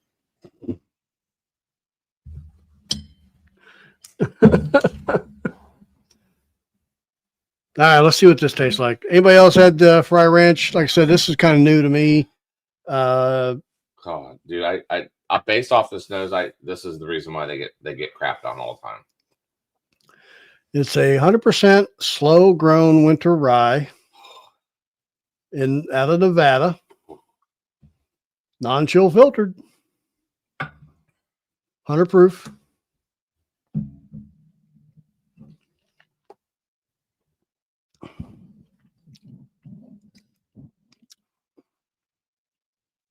It's okay.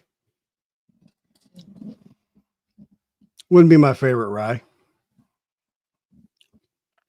It's okay. I don't know if I would even give it okay.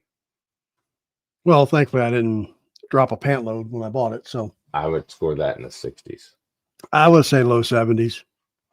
That's not good. No, and it's kind of disappointing because I do like their other offerings. It must have been on sale. Yeah, it might have been. I want to try this. Now that Stan's got me on this, I want to try this Frank August. Okay. This is the single barrel. I never did open this. I got this when I was in California Oh, that's right. as a recommendation. This is the regular shelfer one, That's though, a isn't it? small batch, but this apparently is a single barrel. But this is like a shelfer. Oh my God, feel this. Yeah, that's about like that. Here you go. Oh, we got to do a spin, by the way. Oh, come to Papa. That's a good one. All right, let's do the spin. This is round one. Oh, Stan. Isn't that a great nose? My gosh, Stan. Why didn't you crack this? I don't know. That's a great nose. Look at that. I can't believe it's not cracked this open. This thing is So 6.8-year-old, barrel number 31, bottle 144 out of 185. how old is it? 6 years? 6.8. Single barrel? Yep, 120.2 proof. Stan, Dude, this is good. Or at least the nose is. All right, let's go in for it.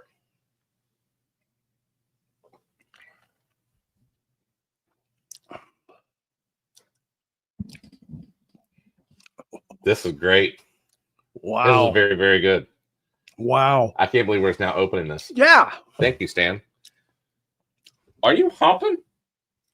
Oh, no, he's scratching. I've never seen that dog hump before. Anyways, back to this. But no, that's Back great. to this. Well, I mean, let's I All right. Let's do this real quick. Are we giving away our second round? Or our super chat? What's our super chat? That's a single barrel. That's super chat. Yeah, I know. I want to compare. That's not gonna be as good. So the Barrel King. Yeah, the super You know what chat, we're gonna do? We're gonna put this in our Tuesday super chat. This Frank August. Let's do that. We don't have time tonight. Remind me. We'll put that Tuesday super chat. Yeah, because tonight's super chat is all the Barrel Kings. I think we're giving away the second. You're gonna have to remind me what you said about the second round. The second giveaway.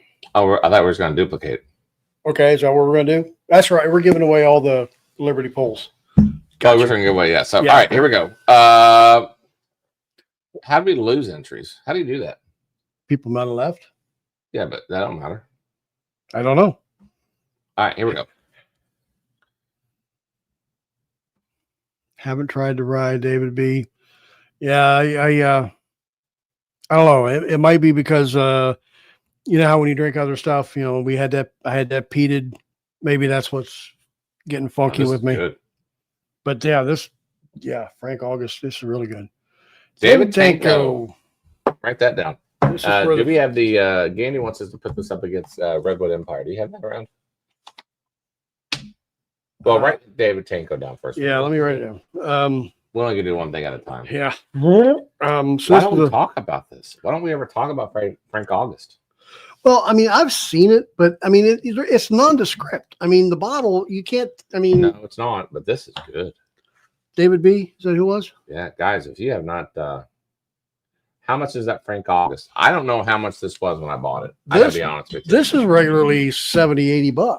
I don't know how much this was.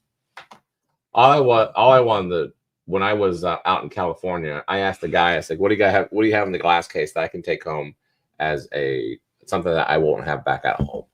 Yeah. Right? As like a special bottle, because we were out there, and he recommended this, and I can't believe I just waited till now. I think I've had this for like a year. Wow. And I just now opened it. Well, Gandy, we'll have to do your test here another time. I don't think I have the ball. I think I took it home. Oh, why don't we do it Tuesday then? This is great. We can do it Tuesday. But we'll put this in a super chat for Tuesday. I mean, the nose between the single barrel and the shelfer, I guess, a small batch. This is a little nutty, but I get some like almond, walnut. That maybe small a little batch is kind of it's like a creamy nut. Small batch is kind of got a musty smell to it. I didn't even hear what you said. David Tanko winning. Sorry, thank you, Gandy. What'd you write down? I asked you. I said, "Was that David B?" Yeah. I didn't hear you. I didn't hear you say that. I didn't hear you ask. I think I just said yeah to whatever you said. David Tanko. Thank you, Gandy. Oh, well, is David here? Oh, yeah, crap. Is David here? Tanko, yes. Tanko, yes. Yeah, Tanko's here. There he is. All right. Yes, he wants to thank the Academy. All right. We're going to run this again, by the way. We're going to do a new hashtag. Hold on. That's good. Hold on. Dennis says, to quote my spirit animal, I never win. You know what Man, that's here's what I compare this to. I got it. Now this is a weird comparison. If you were to take an Elijah Craig barrel proof and a Booker's, put them together and proof it down a little bit, that's what I get. Out of this one here. Yes. Because that small batch is ass. Sorry. Okay, but no, that's fine. That's ass. Okay. What I'm saying, can I taste it? You may. I mean, we're going from single barrel to small batch. I know, but so there's going to be a little bit of a downgrade. Well, yeah, but I'm talking, it's too much of a downgrade. It's too much ass. Well, I don't. You get the funk All right, on the smell. The nose is very light.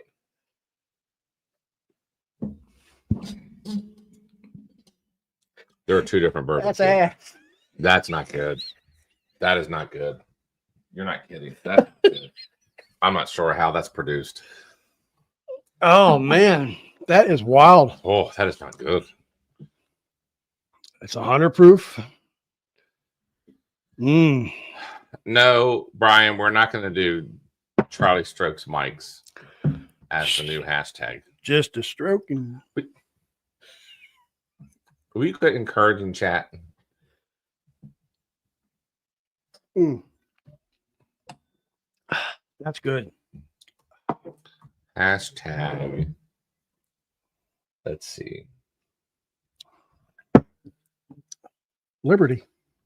Oh, Liberty Bibberty. Liberty Bibberty. I don't know if I could have made those jokes.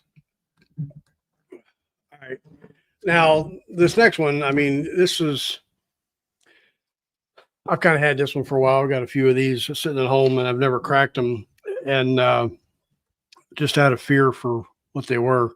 This is the Willet Straight Rye Whiskey. Hashtag Liberty. Liberty Bibberty. Just Liberty. I'm just messing with y'all. Just Liberty.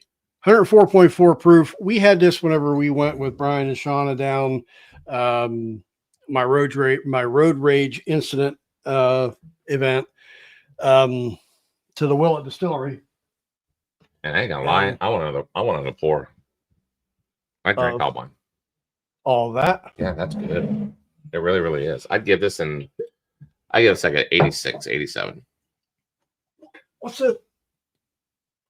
That's your Jack? No, that's the small match. I don't like it. Ass? That's ass. Yeah, I don't like it. Okay. No, can I be honest though? That's better than. Oh, I don't know about that. I'd put it. Well, okay, it's some. I don't know. You're talking about the peated. Yes. The other stuff was good. Yeah. I mean, it was. I'm more excited again. I keep on going back to the fact that potential. Yeah.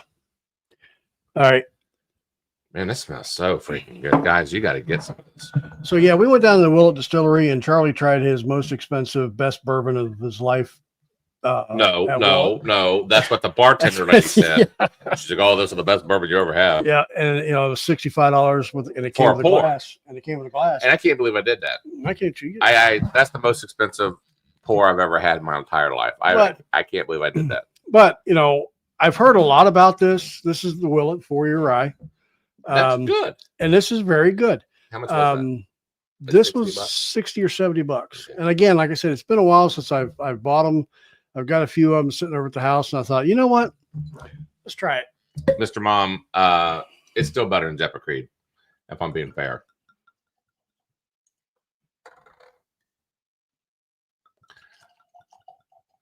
Brian. What's he saying? You don't want to know. Clarence Carter. Oh, yeah. Broken. They used to play that on Fridays at 5 o'clock on our local radio station.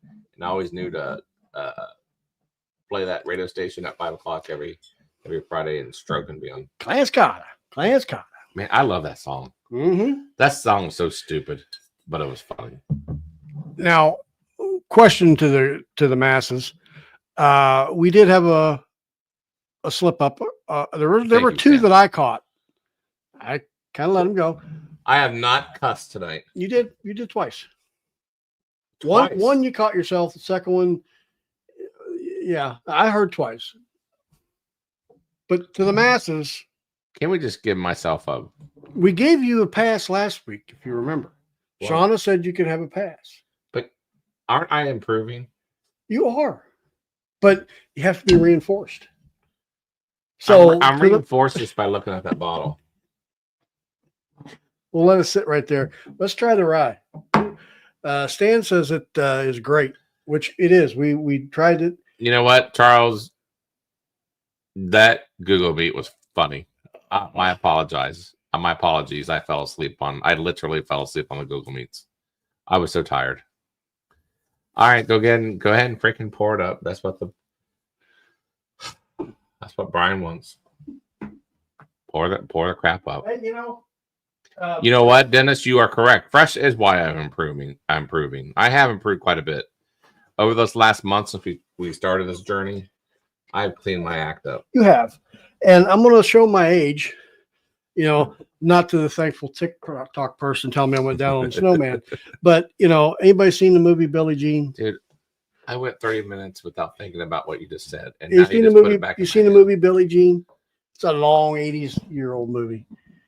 80s. Dude, I'm going to say that next time I get pissed off at you. Fair is fair. Fair is fair. What? Fair is fair. What are you talking about? Fresh. What movie are you talking about? Billie Jean. It's a movie? It's a movie. Never heard of it. I know it's a song. Yeah, but I think it came out before the song. All right. Hold on. Dennis has seen that movie. Yeah. It's actually a pretty good movie. I think it was the 80s. Might have been the 90s. Shauna, all right. I like your jokes and all, but there's no freaking way you heard my snoring from 2 floors away. I'm just saying. Freight train coming through the room. There's your fresh. And there's your rye. There's your... There. We're all set. Late 80s. Thank you, Dennis. I thought it was. And she would walk around, fair is fair. You know what it is? My system is, I'm starting to become immune to fresh. This doesn't even bother me anymore. That's fresh. Oh.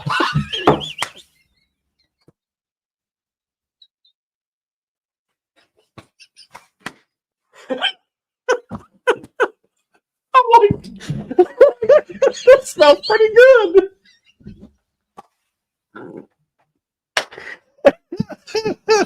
Oh, shit. I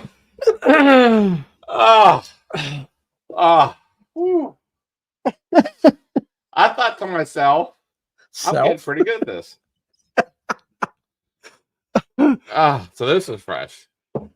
That is fresh. Damn it. Yeah, never mind. I'm no longer able to do it. I thought I was. Man, it was funny. I thought I had it. I thought I got my game going on.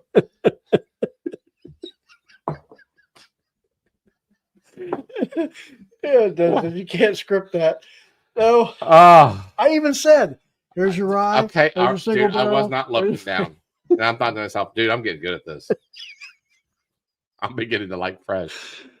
Never mind. Oh, this is so awful. Oh my gosh. There we go. God. Oh, it's worse now than it was before.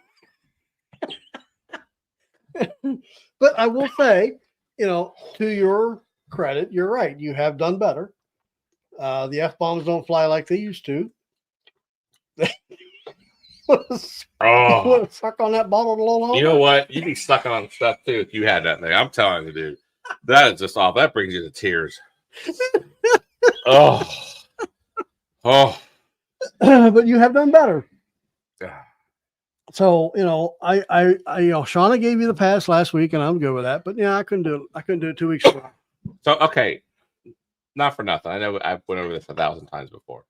What is this again? That is your single barrel here. This is your rye. This is the Willet. All right. And the nose on that is great. I don't know about this one. It's a little rough. This is like a this is very leathery. Oh, That's probably the fresh coming through. You're getting good at this.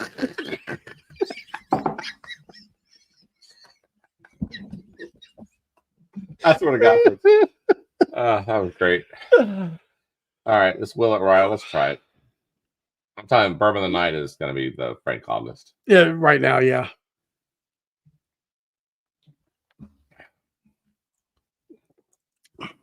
Oh, That's not like I remember it. no, it's not. This cannot be the same rye that we had with Brian. This is like a this is what chewing gum would taste like underneath the desk. It's minty. This is like someone stuck a chewing gum underneath the desk and you grabbed it. Yeah, like a piece of spearmint gum. It's like a used chewing gum. Yeah. It's not like I remember it. No, there's no way that's the same. Brian? There's no way that's the same bourbon or whiskey. I'm going back to my August. Well, I'll tell you what we'll do, Brian. Next time, Shauna, we're together, I will have this bottle with me and we will try and compare. You know, why would you guys keep that bottle around? Secretly, they love the abuse. Well, I mean, I have improved Tanko, so I mean, you know. Yeah, and right. That we didn't realize that, Brian, until last week, whenever we found out it was age 5 months. Yeah, we didn't know that either. Yeah. Why isn't this thing scrolling? Oh, there you go. All right. Young Willet is horrible. You're That right. wasn't good. I ain't gonna lie. That's not the same Willet that we had with Brian. This is a small batch rye. All right, don't forget, $5 super chat is the Barrel King samples. If you guys don't know anything about Barrel King, they are a blender of all blenders. They are. They just take things and they blend it in legacy barrels, and it's very good. So if you guys haven't tried it, $5 super chat will get you into the drawing, and we're gonna do that here in a few minutes. Oh, all right. Oh man, that's so good. Oh yeah, Frank August, very good. Again, we'll have that. Remind me Tuesday. Chat, remind me on Tuesday that we'll have this as a super chat. I will make a note. So yeah, the bourbon of the night definitely is the Frank August single barrel. So next week, Frank, or Tuesday. Yeah. And if you're wondering why Tuesday, Tuesday, that's awful. This is it. I keep on grabbing the wrong bottle. That's like going to the dentist. was that the rye? It's like fluoride. Was that the rye you just tried? Mm-hmm. Oh, It's like fluoride. Keith is that guy, everybody. If you don't know who Keith is, he's that guy that takes that pot, that stick, and just keeps stirring. And I'm going to leave it there. I'm not going to say no more. Nothing else about it. But yes, Keith, you are a little bit of a stir pot thing guy. For some reason, I'm thinking this was 4-year. I don't see that on here anywhere. Yeah, so Stan, you're right. I would be interested in. I don't know if Brian has more of their bottle left or not, or did we kill it? Oh, he just said we'll taste them side by side. Okay. Yeah. That's not the same. I promise. No, it's not. That's the weird part. We almost got the wrong bottle. Wrong batch. I mean, it's small batch, so hell, who knows? All right, what are we doing right now? We're doing the next drawing. Hashtag Liberty. If you're interested in getting Liberty Pole, what else are they getting? We have Liberty Pole. It has. Let me go to my notes. It has Liberty Pole weeded. It has Driftless Glen, the bourbon. Oh, we had them on, yes. Larrikin bottled and bond. Nice. No, we don't. We're out of bottled and bond. Why would you sit there and say that? Oh, that's the first. That's the first sample. So scrap that out. And what's that up there? We have The Larrikin what? What is that? we got small batch. All right, we'll give them that. So you get the Larrikin small batch, which, by the way, Torp, I know you've been asking. Yep. What can you give us an update on the Larrikin outing? Larrikin outing is going to be right now until I can get final confirmation from Greg. July 26th, down at Larrikin Distillery. I would go ahead and plan on July 26th, and we'll make it work. Greg's committed to making it work, so that's what we'll do. But the whole thing is, we're in the middle of a whole bunch of different things going on. They just got done with their new release for the Kentucky Derby. They got other things going on. There's a lot of calendar stuff going on. Our calendar stuff is going on. So we're trying like hell, but Mr. Mom, that's awesome. Yeah. Right now, let's just go ahead and let's plan on July 26th, Saturday. Okay, but don't be buying your plane tickets. Unless he knows we're coming. Yeah. I don't want to show up in the front door and they keep That's like, who the hell true. are you? That's true. But we're trying to get that date nailed down. We're trying to get that nailed down. Right. So Torp, we are trying to do our damnedest. yeah, and it's not anybody's fault. It's just trying to get everybody's calendar together because he's got That's cigars. Torp's anniversary right around then. It may not work for him. All right. Well, we'll see what dates he spits back and we'll let you know. Yeah, I gave him July 26th, telling him that was our number one preference, but I also gave him dates into August. And that's when it starts to get a little choppy for me because, Well, the first weekend of August, we have the tasting. right, we got the tasting, but then, you know, I've got June to July for me. June to August actually is hell. The end of June is my oldest birthday. Then I've got in July, it's my wife and myself. And then August is our anniversary, my parents' anniversary, my youngest birthday. All right. So by the end of August, we're bankrupt. So, What does that mean? well, I mean, just because all the parties and birthdays and gifts and everything else, it's Right. like, damn. So, but we'll work it all out. We'll get it figured out. All right, here we go. Liberty Bibberty. We're going to spin this thing.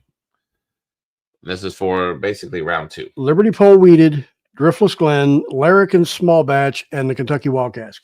All right, we're gonna have to like actually do these samples. They're done. What did you do? Well, the second round we got to do. Correct. That's what Yeah. I'm saying. All right, Yeah. here we go. Yeah, we got. Hey, let's do a second round. I know. Keith. Oh my god. The shit stirrer himself. So will- hashtag Liberty Yes.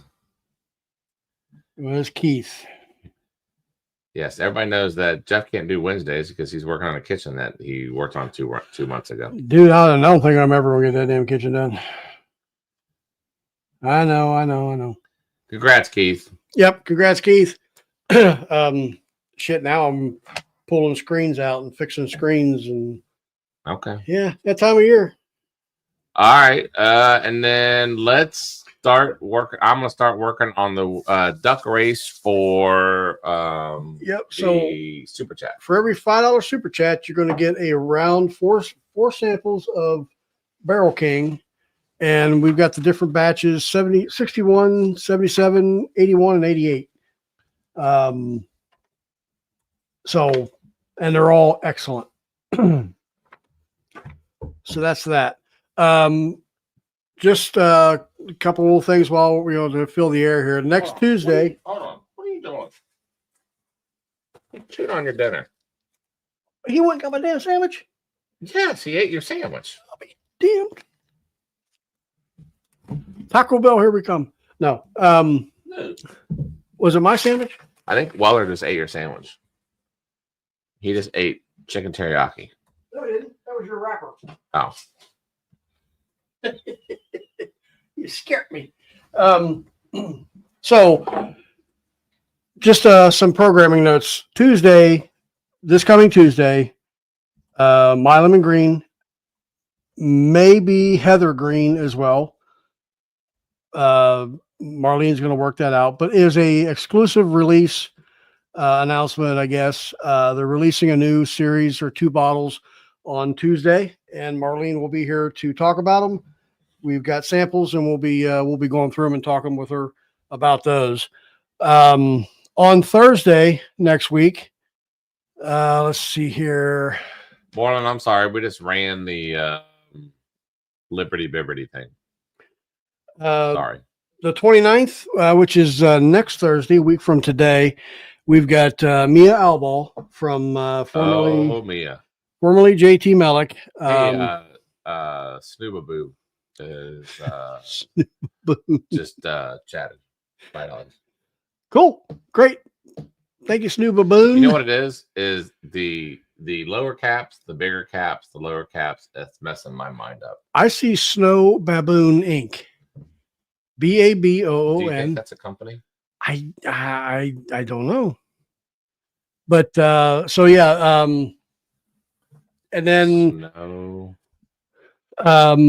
so that's next week, Tuesday, My Lemon Green with Marlene Holmes. If you don't know, she's one of the most recent Hall of Fame inductees. Yes, she is. And then Mia Albal next Thursday. And then the following Thursday, we have finally scheduled, which is the 5th of June, I believe. Is that right? You know, Tor, he asked if Utter Bridge is the best. Man, I really like that very small batch. I ain't gonna lie. That and her rye is very good too. Yeah. But I'm let's not see. sure. Maybe we'll blind it one day. May, June. What are you doing? Yeah, June 5th. We finally got everything done. Ed Bly has got all of his stuff done. And Old Stubborn Old 3. Stubborn, I yeah. cannot wait. And Old Wagner, I think, is the other one. Too. Cannot wait. Yeah. That Old Stubborn is if so you don't good. know, he's had some issues with bottling and labeling and all kind of fun stuff. Yes. All that's been taken care of. We're going to have samples, and he'll be here on June 5th. Who is Whiskey Bill's son? Huh? Snowboob? Is Whiskey Bill's Oh, son? where are you seeing that? He's Whiskey Bill's son, Snowbaboon. Okay. I thought we said baboon. Snow Baboon. I don't know. No, baboon is Whiskey Bill's son. Really? Nice. That's awesome. Yeah, that's We like cool. Whiskey Bill. Whiskey Bill basically he got the McBrayer. Yeah. Awesome. As far as the comment there, Beth, she is intermittent. We just did a couple videos with her last week. Yeah, and yeah, she'll come up. She'll be on the next few shows, and Yep. we'd love to get her on live. You know what? Let's tell her about Tuesday. She may be available.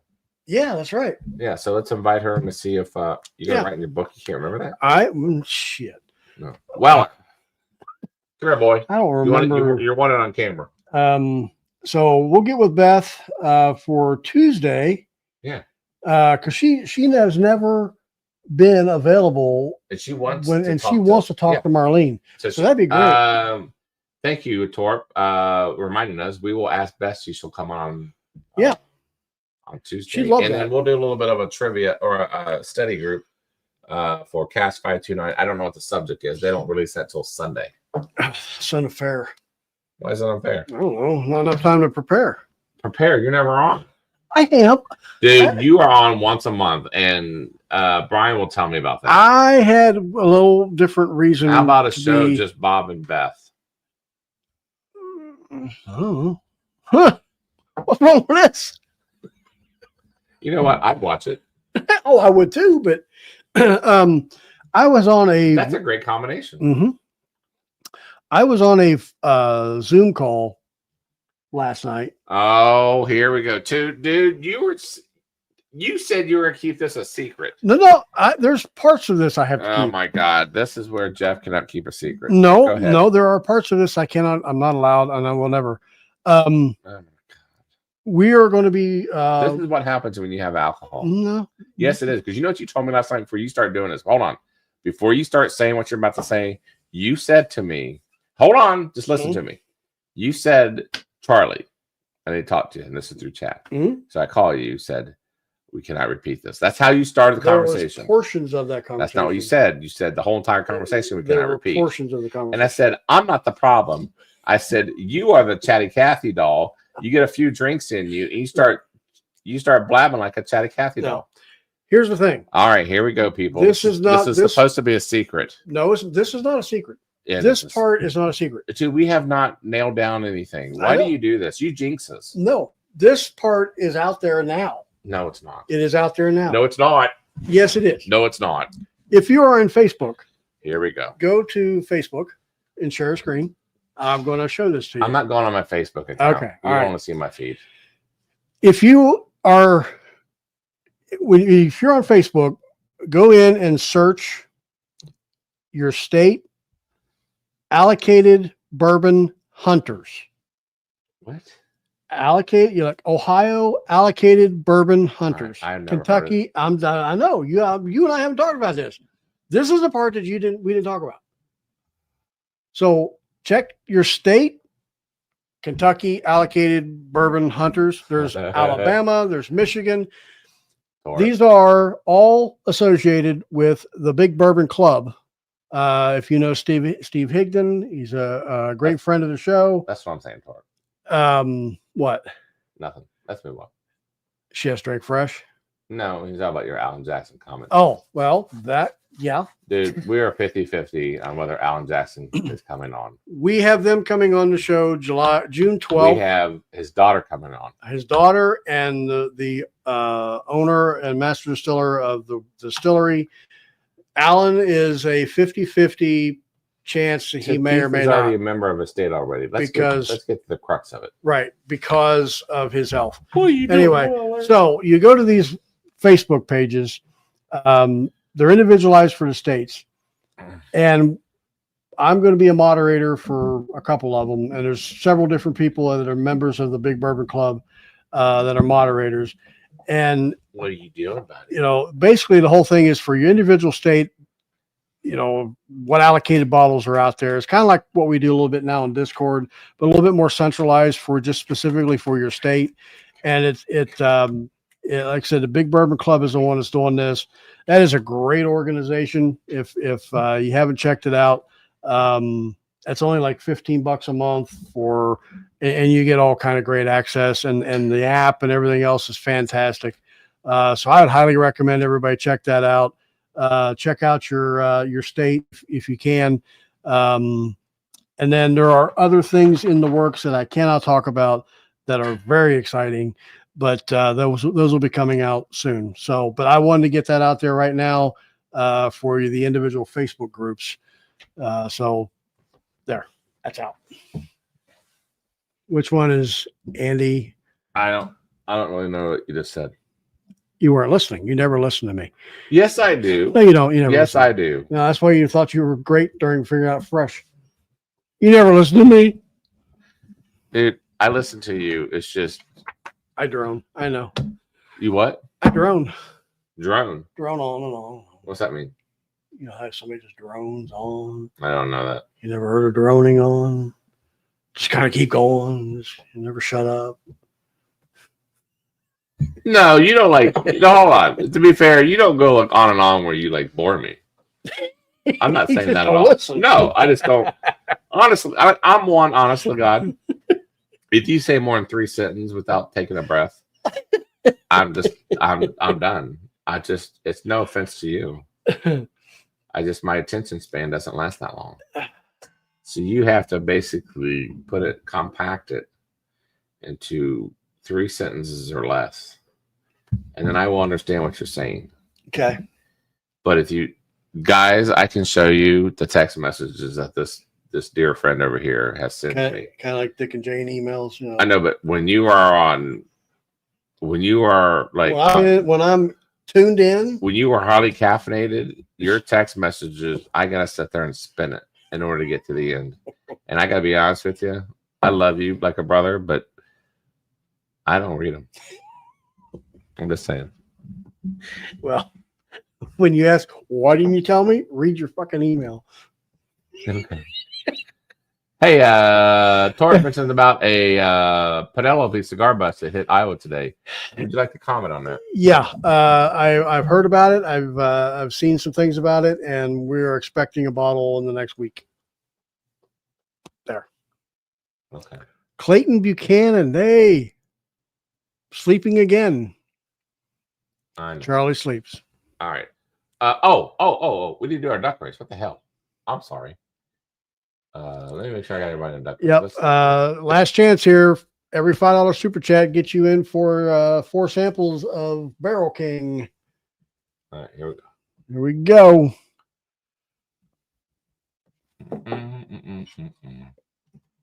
Oh, I want to shut up now. Well, we like hearing you talk. All right, I'm gonna share the screen.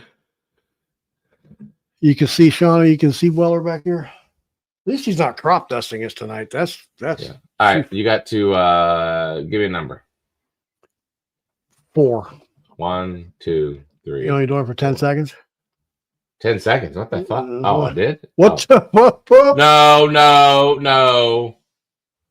Oh crap! What did I just do? I hope you saved the names. Oh my god! See, you messed me up. I What is didn't this timer? What is this? I didn't mess you up. Let's choose. Let's do.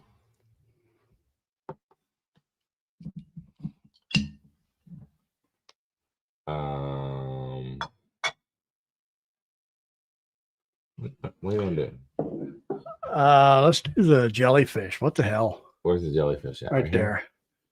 there. We're gonna need to put in a GoFundMe page for some fresh because Charlie's going through it.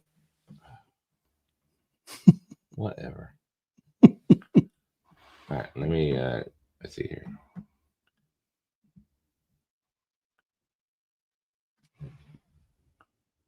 Right. There. Hold on, I'm sorry, folks. Oh, we have a new super chat. Hold on. The way things have been going is the super chat is last person in usually wins. That's what it seems like. I know, right? Well, Marlon, he's in for a super chat. Let's try 30 seconds and have 30 seconds of silence. I have a quick question. Did you put Rick on there? Yeah, I'm going to right now. Somebody said that I need a shot of fresh. What do I need a shot of fresh for? I didn't do anything. I'm not obligated or obliged to abide by anything that would justify a shot of fresh. Snow baboon. Is it Snow Baboon? No, there's no O. There's You know no what? W. We know who it is. How's that? How about we just do that? Oh shit. So, oh crap. There you go. Now 4. Oh, this is okay. Hold on. Let me show the screen first. People can't see the screen. Remove. Stop screen. We don't do this on purpose, I swear to God. Hold on. Share screen. Share screen.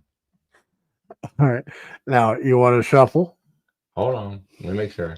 How about that duck race? Yeah, I'm trying. We're working. What in the world would the sandwich do? I'm not sure what the sandwich would do. You want to see what the sandwich does? We'll do that. We'll do that on Tuesday. You see, you can't change it. I could, but I'm sure people in the chat would not appreciate it. All right, here we go. Shuffle characters. 4 times, you said? Yep. 1, 2, 3, 4.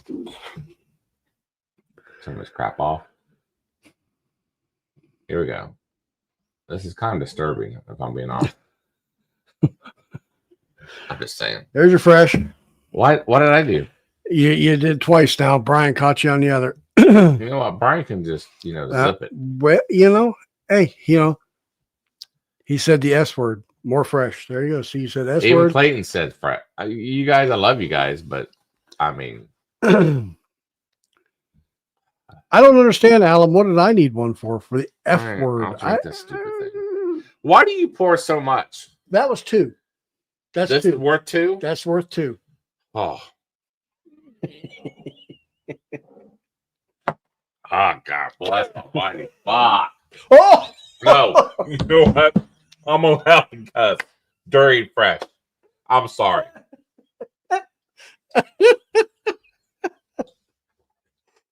This is so putrid. To the masses. Thoughts? I'm sorry. No, I'm allowed to. During my drink. Who won? I'm sorry. Dave wins. Dave Vogelsang? Oh, God. Sperm races. That's what it is.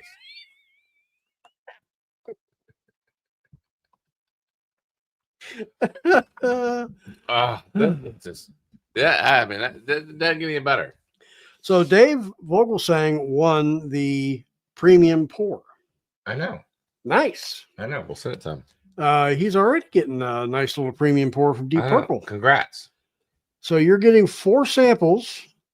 Oh, and it's Dave Vogelsang, right? Not Dave Tanko or David, right? It's Dave Vogelsang. Oh my God. Oh God. Oh God. Is there 2 Daves in here? Dave Vogelsang. No, there's 1 Dave. Boy, I messed that up. I almost messed that up. You did. Man, the other days you guys had a chance to win for free. If your name was Keith, you won. Oh, that's awful. All right. So tonight's winners for the premium pours was Dave Vogelsang, First tag, the hashtag poll, that was David Tanko. And the second round was Keith Glandon. Congratulations, everybody. So we're going to be on again Tuesday for a study session, but we're going to have hopefully Beth on, and then also Marlene Holmes from from Marlene Green, and maybe Heather Green. correct. That's up to But we will study for Brian and Shauna's video if on Wednesday. they tell us what Yes. they They will on Sunday if you Okay. pay attention. Again, Hey, Mr. Lopez, thanks. Yes, you did pull a tentacle. I saw you. You know what? Dave is getting a lot of samples from us in the next couple of days. Yep. Okay. He's getting Bourbon and Ballz samples from 2 weeks ago. He's getting his birthday pour of Deep Purple. Yeah, we gave him Deep Purple. And, Birthday pour. So a reminder, birthday pour. If you're a patron, you get to choose Paid Patreon. Paid patron. Yes, Right. You get to choose what birthday pour you want. Which, by the way, we thought about this tonight. We don't know when we're going to squeeze in our show. We are going to do a all stag blind because I got some new stags in the other day. Yep. I got 24D. I got batch 9, batch 12, batch 15, GTS. I want to put them all against in a blind. I've got 18 and 12. At home? Mm-hmm. How'd you get that? I don't know. I had them. I've had All right. them. Well, we're going to have an all stag. Stag's my favorite consistent bourbon. 17 was the last year. It was junior. 18 was the first year. It was not, correct? You are right. Yep. 20. Oh, really? Dennis says 24B. I heard 24D was the better one, but maybe I'm wrong. But you know what? How can you go wrong with a stag? Yeah. I mean, when have you had a bad stag? I have never had a bad stag, but there's quality between the stag. Yeah. If you're a stag snob. Oh, that's right. Full Metal Jacket's gonna be the movie for Wednesday. Full Metal Jacket. So we'll study that on Tuesday. And then, Shauna, do you have a distillery by chance? Keith, I'm afraid to even ask. I love that movie, but there was that one disturbing part in there where this is my rifle, this is my friend guy in the bathroom, the guy that went a little crazy. Was it like the church? This is the churches of the people here to see. Yeah, but this is the rifle, this is my friend, and he killed himself in the bathroom. Okay, first of all, you've never seen the movie? I saw it in when it came out. Okay. So that's how long ago I've seen it. So honestly, if I see it again right now, it's all probably gonna be new to me. Yeah, but it's a great movie. But that was one disturbing. Would you say that's the best war movie out there? No, I wouldn't say it's the best. What do you think the best war movie out there is? I like Saving Private Ryan. You know what it is, and I'm gonna be honest with you, and I'll be honest with everybody here on chat. War movies, for whatever reason, it's and I'm not in the military. It's very hard for me to watch. They are. And I don't like watching them because obviously they're too real. And to me, when I go to the movies, I go to the movies for the movies that take me away from whatever I'm in at that moment. Put you in another world, another fantasy. Correct. World. And for whatever reason, war movies generally do not do well for me because I don't escape from anything. Right. To me, I go into another place in time where it was real, and it's so disheartening to what happened to everybody, whatever movie that is, right? Yep. It becomes really too hard for me to watch. Yeah. I'm just being honest. Saving Private Ryan is very hard for me to watch. Yeah, and there have been some great movies, great war movies. Apocalypse Now was a great movie. Okay. You got Saving Private Ryan, Full Metal Jacket was great. Yeah. But you're right; they are. It's hard to watch because rough. We listen. We love to have fun on this show and all that kind of stuff. And I don't mean to be sap, to be serious right now, but I'm being honest. I truly have a hard time watching it. And the thing is, I've never been in the armed forces, but I have the utmost respect, and I think that you could never over celebrate veterans. Nope. And I think that, yes, we acknowledge them, a few times a year and all that kind of stuff through holidays. But honestly, every day when I see a veteran, I mean, to me, there's no greater sacrifice that anybody can make. Right. So that being said, I don't mean to be all sappy, but that I guess that's what I want to say is that war movies. Memorial Day is coming up, and Cast 529 is doing a wonderful trivia to kind of honor that, and they're gonna have Full Metal Jacket as part of the trivia. And I encourage everybody on this chat to go over there, not just next Wednesday, any Wednesday to do the trivias, and it is a lot of fun. I agree. I don't get the opportunity a lot of times because life gets in the way. But I mean, the times I have been on, it's been a great time. And yeah, either way, it is a stag party. You're right there, John. Yeah. So Private Gomer Pyle. I love. What was that? What was that show called? Gomer Pyle. What? Clint Eastwood has had a No. What was that comedy show? TV show? Was it called Gomer Pyle? No, it was. What was it called? Anybody? Someone in chat will tell us.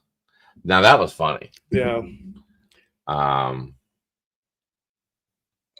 Yeah, I can't. So David B, real quick, just going through the chat. He likes 24B more than D. Interesting. I always thought that too. Like in the 23, I like 23B over I did 23D, and it's kind of like, I guess, when you're looking at your Elijah Craig's, B923 or C923 or whatever. Which, by the way, when's 525 going to start? And it's supposed to be hitting some soon. I've been looking. I ain't been able to see it. John Shank, Full Metal Jacket. Yes, I'm gonna actually probably rewatch that movie between now and Tuesday just to get up on the study session. Keith, Private Gomer Pyle. Yeah, you gotta love Jim Neighbors. Yeah. Yep. But what was that TV show? Can't think of the Band name of Brothers. No. Gandhi. That's probably I think consensus will tell you that that's probably one of the best TV series when it comes to military. Yeah, it was more like on a HBO series or something like that. Yep. But yeah, you're right. Hacksaw Ridge was really good. That Hacksaw Ridge is about that gentleman who never used a weapon, right? Yeah, I think so. Yeah. Yep. David B, yes, you are correct. They could trigger bad emotions. Yeah, and I get it. Yes. I wish I'd keep this part up the whole time. Yes, God bless our veterans, not just Memorial Day, Veterans Day, every day. Yep. There's no, I don't know. There's not enough words to express that sentiment for sure. Yeah, and it being Memorial Day coming up, guys, everybody, step back and think about where we are and what's been going on, and say a prayer for everybody out there. Yeah. Oh, I'm sorry. Brian says still open poll on the movie, not decided yet. Okay, that's fair enough. Okay, fair enough. John Legalbo. Andy Griffith. No, I know, but Andy Griffith had a spinoff from Gomer Pyle. Oh, was it Gomer Pyle USMC? Was it? I don't remember the name of the show. I know Gomer Pyle on Andy Griffith. Rye Guy confirmed it. Yes, it's spinoff from Rye Guy's correct. Yeah, because wasn't Gomer Pyle on Andy Griffith an auto mechanic correct. or something? Yeah, correct. It was a spinoff. Yeah. Thomas Anderson, welcome. So yeah, I mean, again, I think this is the time of the year that my dad and uncle were Korean War combat veterans. Rest in peace. Yes, Thomas. It's hard for, especially only to sit there and say that we honor obviously all veterans living and those in the past. I will say this: I've been to DC quite a few times. The Korean memorial is probably my favorite memorial of all the memorials they have. I've been to the World War II memorial, the Vietnam memorial. It's just, I love the statues of the Korean. It is so somber, but yet I think it's one of the experiences that everybody needs to. It's pretty awesome. So they did a great job there. Yeah, my great grandfather was in World War I, and then my grandfather was in World War II and the Korean War. Both of them were Marines. David B. Hamburger Hill. That's an oldie. I forget about that one. Hey, Tom Morrow. I just got done telling everybody about our Facebook groups. Might need to be touching base with you on a few things. Was that the one where they would go to the house and they would sit there and they'd have to tell the families, obviously what had happened? Yeah. You know what? One of my all-time favorite, and this wasn't mentioned in chat. If you guys haven't seen it, I implore you to go see it. It's a very emotional movie for me. It was called Kevin Bacon was in it, and his job was Good Man. no. His job was to see. It was a soldier that passed away. Changing Ryan or changing. But basically, his job was to see the soldier passed away. He was in charge of guarding the casket from the beginning all the way to the end to the funeral. And what he went through and all that kind of stuff. Man, it was a powerful movie. Someone in chat will tell me. Yeah. It was very good. So Tom Morrow, Changing Guard? soldiers, huh? Changing Guard? No, someone in chat will tell me. Jim Neighbors go repile, yes. Apocalypse Now, yeah. I know Veterans Day is for the veterans, yes. Memorial Day is different reasons, yes. You are correct. Right. I'm sorry, but my point is that right, that's right, Brian. That's the reason right there for those that pay the ultimate price. You're right. Yeah, please don't. Yeah, no. Yes, we all should either. Independent Joe. That's a new name. Welcome. Oh, I watch Independent Joe. Do you? He's on Mondays.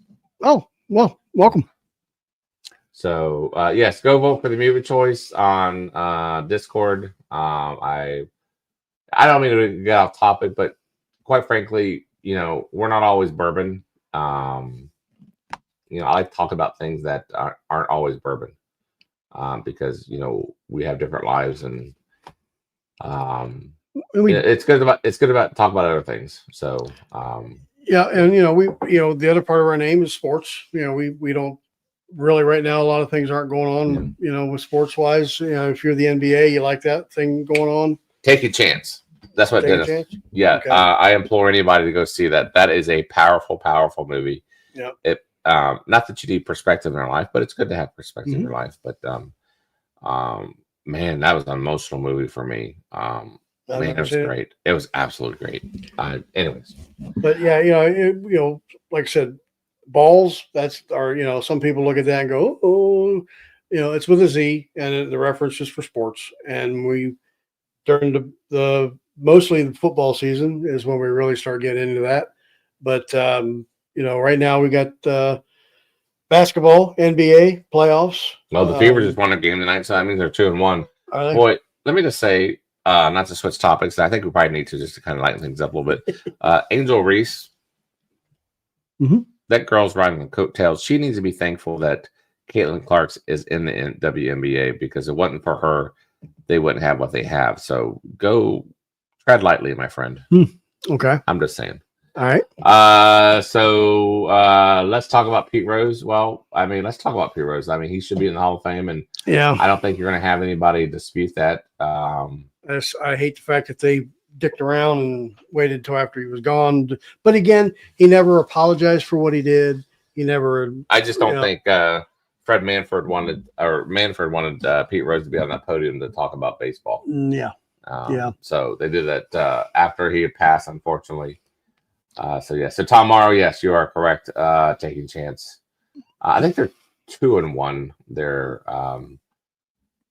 Independent Joe. As far as the Fever is concerned, I believe. The old Charlie Hustle. Yeah.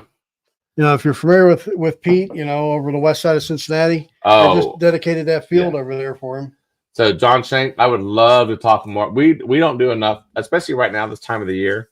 Yeah. We don't talk enough about sports. Now, when it comes to football seasons, we will amp it up, and we actually have random wheels, because we do like game of the week, things like that. It's just right now, it's kind of a quiet time. But when football starts, we start doing like game of the week. You got to pick your favorite quarterback, running back, stuff like that during the football season. Favorite team of the week, stuff like that. So we have a lot more opportunities during the football season. We're primarily football, but we also watch different sports. Right now, I'm watching NBA.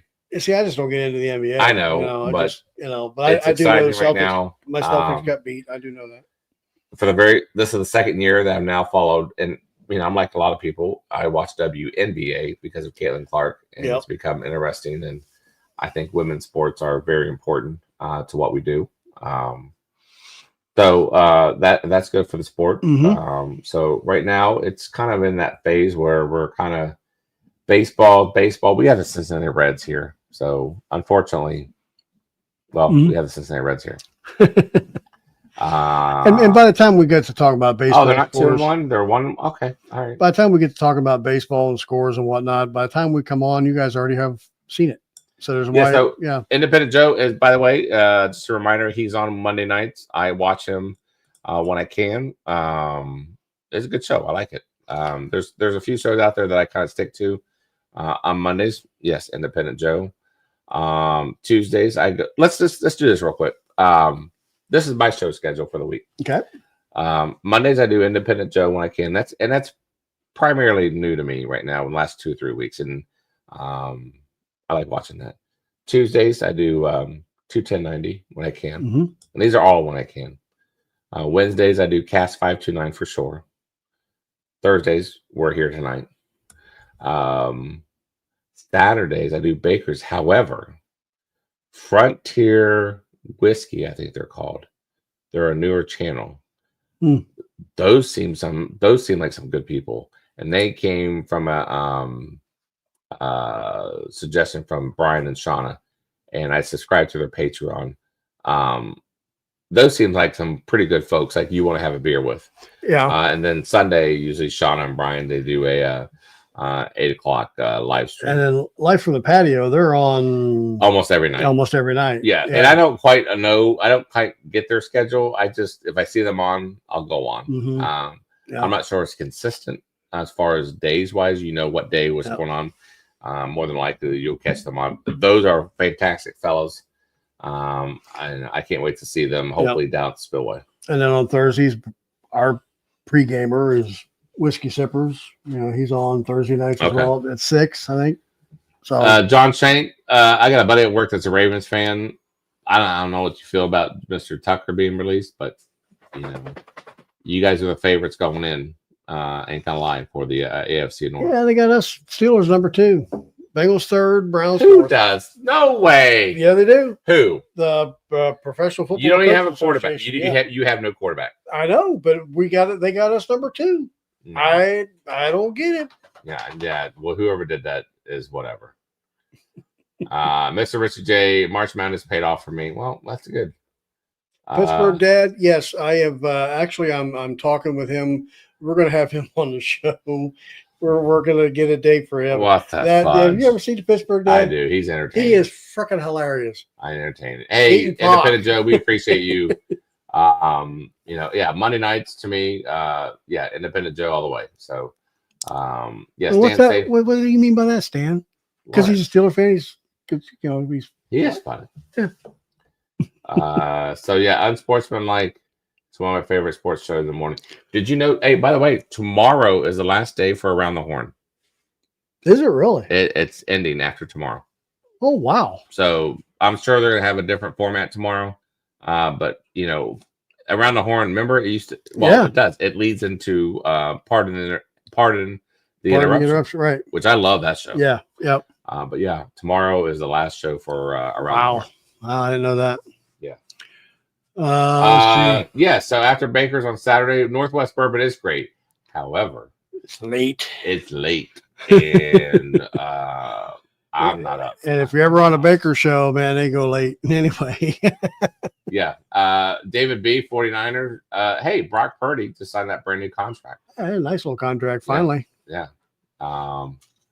Nobody's house. Yeah, Steelers too. Yeah, they do. Yes. Google it.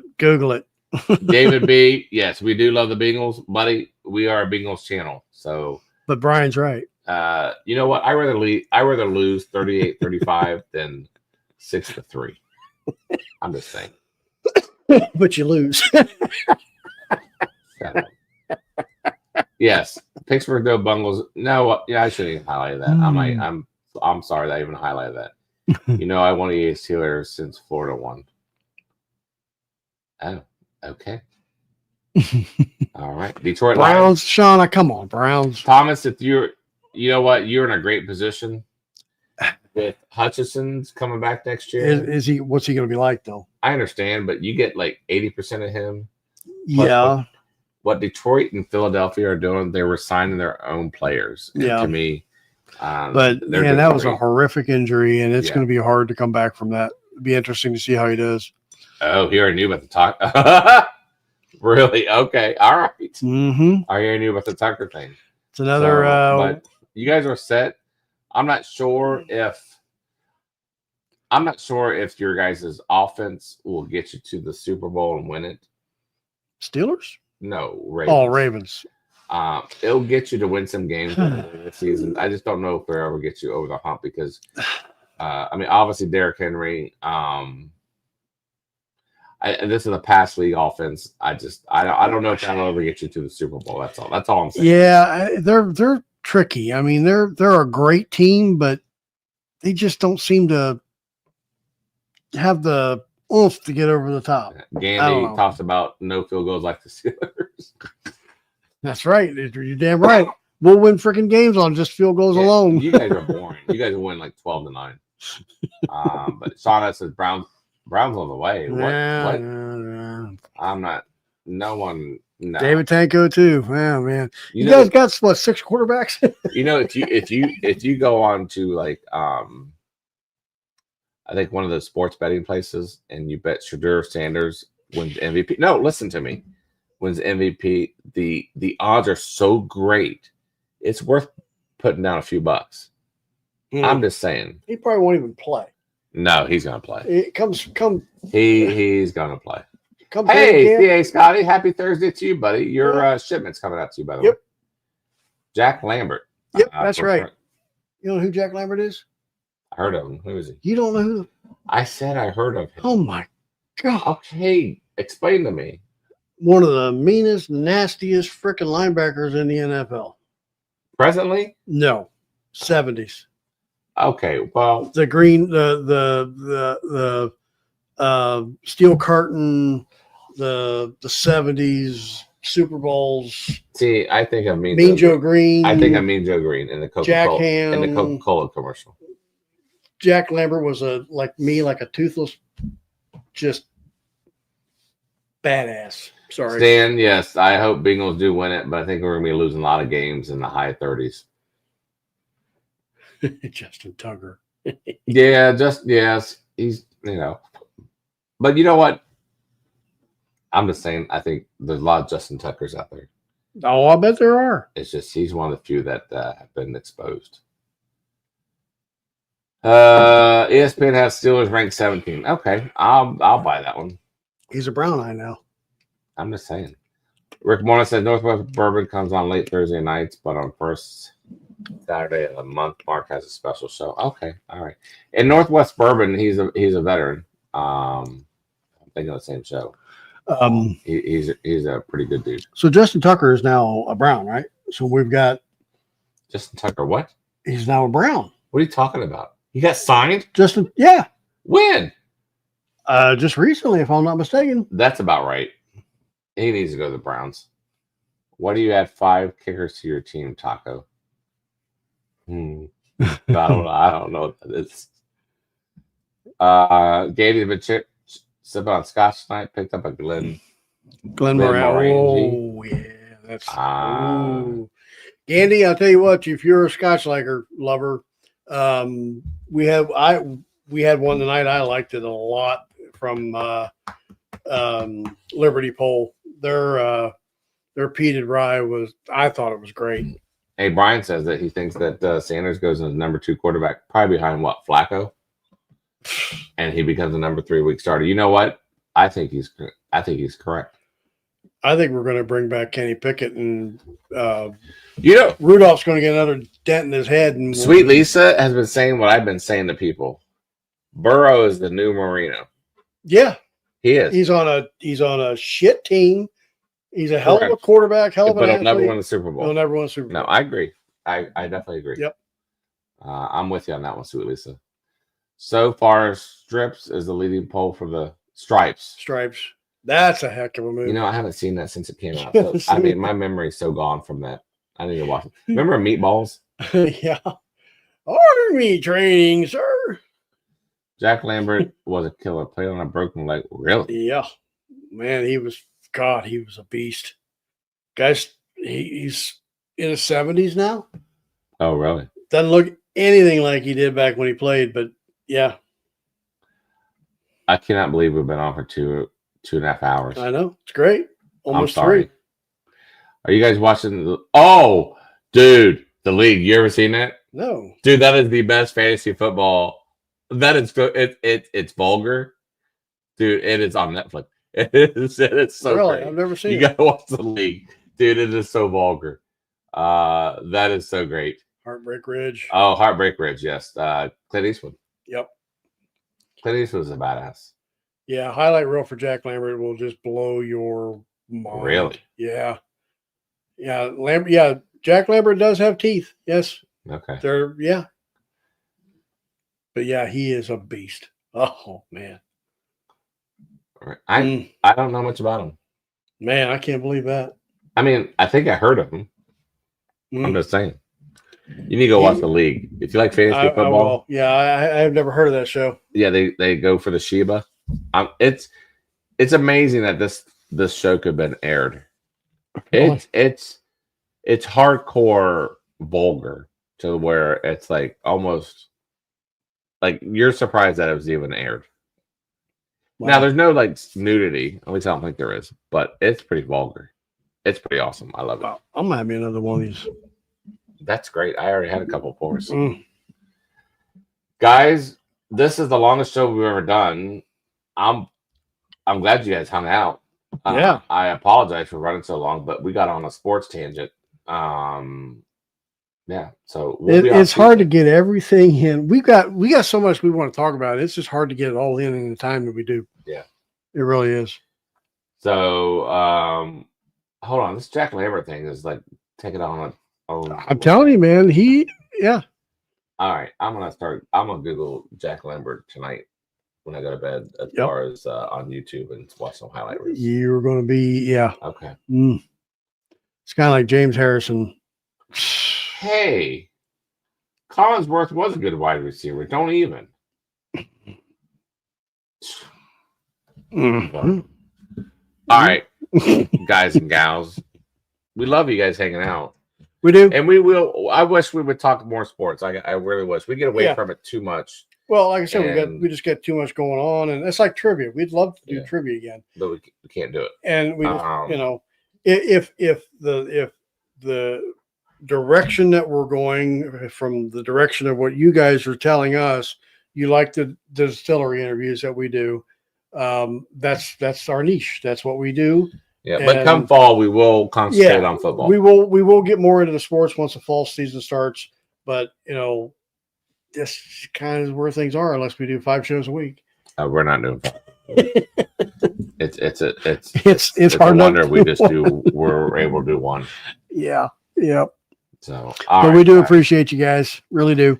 Yeah. If you haven't already, be sure to like and subscribe and check out our Patreon. There's some cool stuff. We're trying to get better at it. We introduced the birthday pours, and hopefully that's something for people out there, because I think birthdays are unique, and we want to celebrate with you guys if it's with any pour in the back.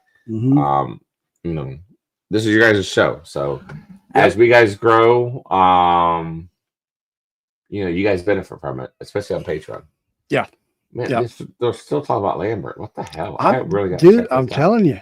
Yeah. Good God. Yeah. All right. Well, guys, we're going to log off, but we will catch you guys on Tuesday for a special show. Until then, appreciate you. Oh, hold on here. Add video clip. Patreon. This. Okay. Well, hold on here. I got to log this on. So Tuesday at 8 Tuesday, 8 o'clock. Marlene Holmes with Milam and Green with a special release announcement, and possibly Heather Green will be on that show as well. And then Thursday, we've got Mia Albal. If you see her when she was with JT Mellick, It's going to be a fun show. So that's all next week. I did post on our YouTube channel our monthly schedule. June will be up at the end of next week. So that'll be telling you what's coming up on June. But yep, fun times. All right, guys. Until next time, I am Charlie. And I am Jeff. It's like a robot when you do that. We got our video processing is gonna go. Yeah. Oh, I mean, we can chat more, but I mean, I had to upload the new Patreon because we had so many patrons the last month. Yeah. Which we appreciate all of them. Oh, absolutely. And again, don't forget to send us your birthdays at bourbonandballz@gmail.com. Yep. I don't think this is going to process. It's a spinning and it's a processing. All right. Well, there it goes. There it goes. Oh, here we go. We're all good. Right. See you guys. Cheers. Bye.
Awful. Okay, so you're going. I mean, mail it's this. beyond awful, dude. That was just. I like the that peated, was putrid. I like the peated The only rye. thing that was good tonight was that freaking August single barrel. Everything else tonight was shit, Okay. dude. The best thing is like when someone said, Did you hear what happened on TikTok?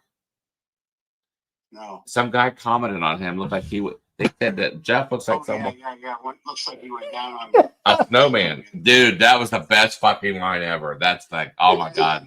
I just want to congratulate Jeff at the end of the show. He basically referred to Whiskey Sippers as your guys' opening act. No, he didn't. The fuck he didn't. No, he didn't. What? What?